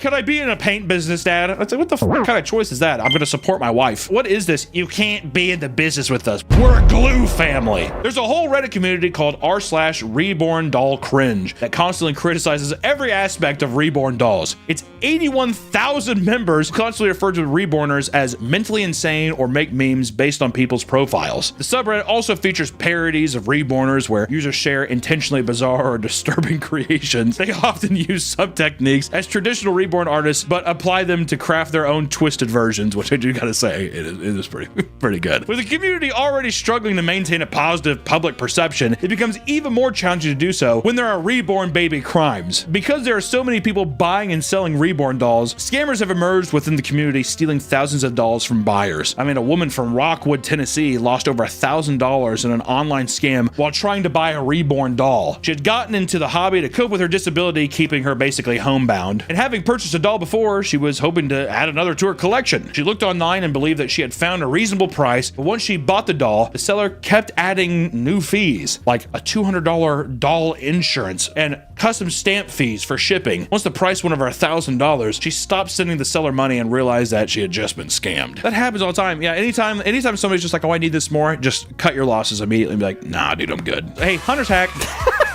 Hunter's reborn baby or buying a baby off the dark web hack. Listen, if they don't just ship the thing out to you, just consider it a loss. Or how about the woman in the UK who scammed people by lying about having a stillborn baby to get money and sympathy? Back in 2009, an anonymous mother went online talking about how her pregnancy and how her baby was recently diagnosed with a rare disorder called which is when the brain does not split properly between two sides. And over the course of 9 months, the mother's story gained traction as thousands of people from religious websites followed her and sent her gifts and money. However, after the baby was born, the mother posted a picture that was later identified as a reborn doll by the doll's creator. The creator said, quote, "I've made that doll enough times that there's no mistaking it. I couldn't believe what she was trying to pull. It's outrageous that she would manipulate people like that." How f***ed up would that be? You know that a baby's not real and you're like, that's one of mine. Scamming is such a prevalent issue that multiple reborn shops online have warning plastered all over stating to be careful of scams within the community. The Reborn Artistry Alliance has created a comprehensive webpage featuring a list of websites to avoid, specific sellers to steer clear of, and various types of scams found throughout the community. On a different doll website, members post alerts about fraudulent business operating out of Guangdong, China, to help others avoid unreliable sellers. And Chinese sellers are a big issue amongst reborners as they steal the work of others and sell cheap copies of the other dolls. Yeah, that's just Chinese 101, dude. They do that with Apple. Literally anything. And it's not just people online being fooled. Due to owners taking their dolls out in public, there have been numerous instances in which police believe a real baby was in danger and ended up wasting city resources responding to the doll. In 2008, Australian police were alerted to an unresponsive baby locked in a car. That's such a power move, dude. I'll leave it in the back.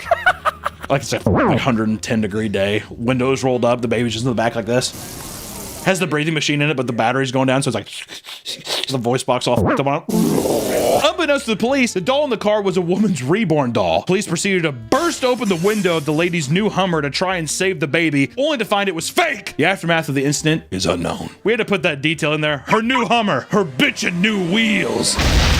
Another woman from the UK had her house broken into by police trying to save one of her reborn dolls after they were called to her home. Avo Pryor, who's a 44-year-old woman, had just finished taking pictures of a newly constructed doll for her online shop, which she headed inside to visit a friend's house, leaving the doll on the floor. At the same time, her mother was trying to call her, unaware that her daughter had left her phone at their house, so she called the police.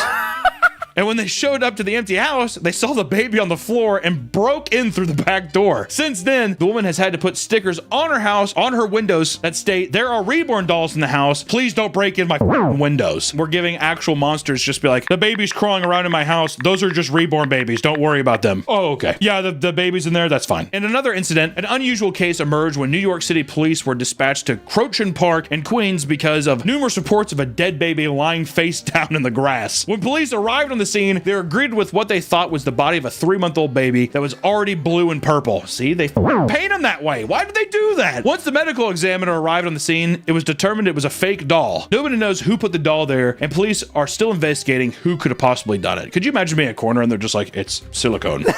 Yeah. They turn the baby into rubber? No, it's a doll. Oh. Dude, that would f me up if I came on the scene. I saw a blue dead baby. You know, you'd probably start smelling stuff too. Like your brain triggering, you're like, oh. You'd pick it up. I don't think you would register fully. Well, listen, during this video, when we were like basically writing this document, one of the nurseries that we listed in here, we went to the Heavenly Touch Reborn Nursery that was just outside of Kansas City. We drove there. It was driving distance. I really didn't know what to expect because listen, when you look online at these things, it's always people just being like, look at these dolls that look real and they look like dead babies. Going in there, it could not have been like a more positive experience. We got to like talk to the owner, which I will say, walking in there at first, it is a bit uncanny. You kind of go in and you're just kind of taken back by everything. And also the owner was sitting there and she was painting a doll and it's like a fully naked giant red baby with its fucking balls out. And I was kind of like, oh, whatever. But it was just cool seeing the process of like, oh yeah. We asked her about like, you know, what kind of clientele do you have? And she was awesome. She was like, oh no, it's mostly collectors. Social media, it likes to dramatize and like, oh, it's for people who are going through X, Y, and Z, which is probably true. But I think a lot of people, it's like just the same shit with like collecting Beanie Babies and stuff. And to be fair, the more time we spent in there and just talked to her and just kind of like got a feel for how long she's been in business and stuff, the more normal everything became. So much so that by the end we were like, oh, this is sick. And we bought 2 of our own dolls. So without further ado, I would like to tell you of some of the newer additions to the Papa Meat family here. Beautiful baby Modine. Hello, baby. Go ahead, have a blinking contest with them. You'll win. I've tried many times. Look at him. He's a little pinky. He got a little hand. God damn, Modine, you gotta get your hair fixed up. You got burpee? You got burp? Modine, you got a burp? He loves this. This is his favorite game. This is his favorite game. And last but not least, joining our beautiful family is my little son, Pepper. Sorry, let me take off his deal. Look at him, Pepper. This is his happy dance. Oh, Pepper, look at you go. Pepper just loves to dance. I'm not even moving him. This is him doing it himself. Whoa! This is crazy. It's silicone. Let me tell you, we were talking about being a police officer and grabbing it. The silicone makes it feel like skin. I mean, the weight distribution, everything, it feels so real. The weight of everything, like when you're holding it, the head weighs a little more. Look at his head. Look at all those veins. You gotta hold his neck. You have to hold his neck. I'm easily about the bad persistence. Go, dude. It's kind of fun, actually. So let it be written. So let it be done! Ooh, I'm creeping dead! Yeah! Yeah, yeah, yeah! Whoa! Awesome. The world of reborn dolls is a fascinating and unique realm that boasts a large and tight-knit community of enthusiasts online and in the real world. They're often criticized for their behavior and sometimes rightfully so, but as we've learned, reborn dolls ain't your grandma's baby doll. They're much more than that. We will never truly understand what makes reborners so interested in these silicone dolls or how much bigger the community can get. Love it or hate it, the world of reborn dolls isn't going anywhere. Stay safe and God bless. Good night. Hey, let me get Pepper's cat back on. Thanks, everybody. We'll see you next time. Bye-bye.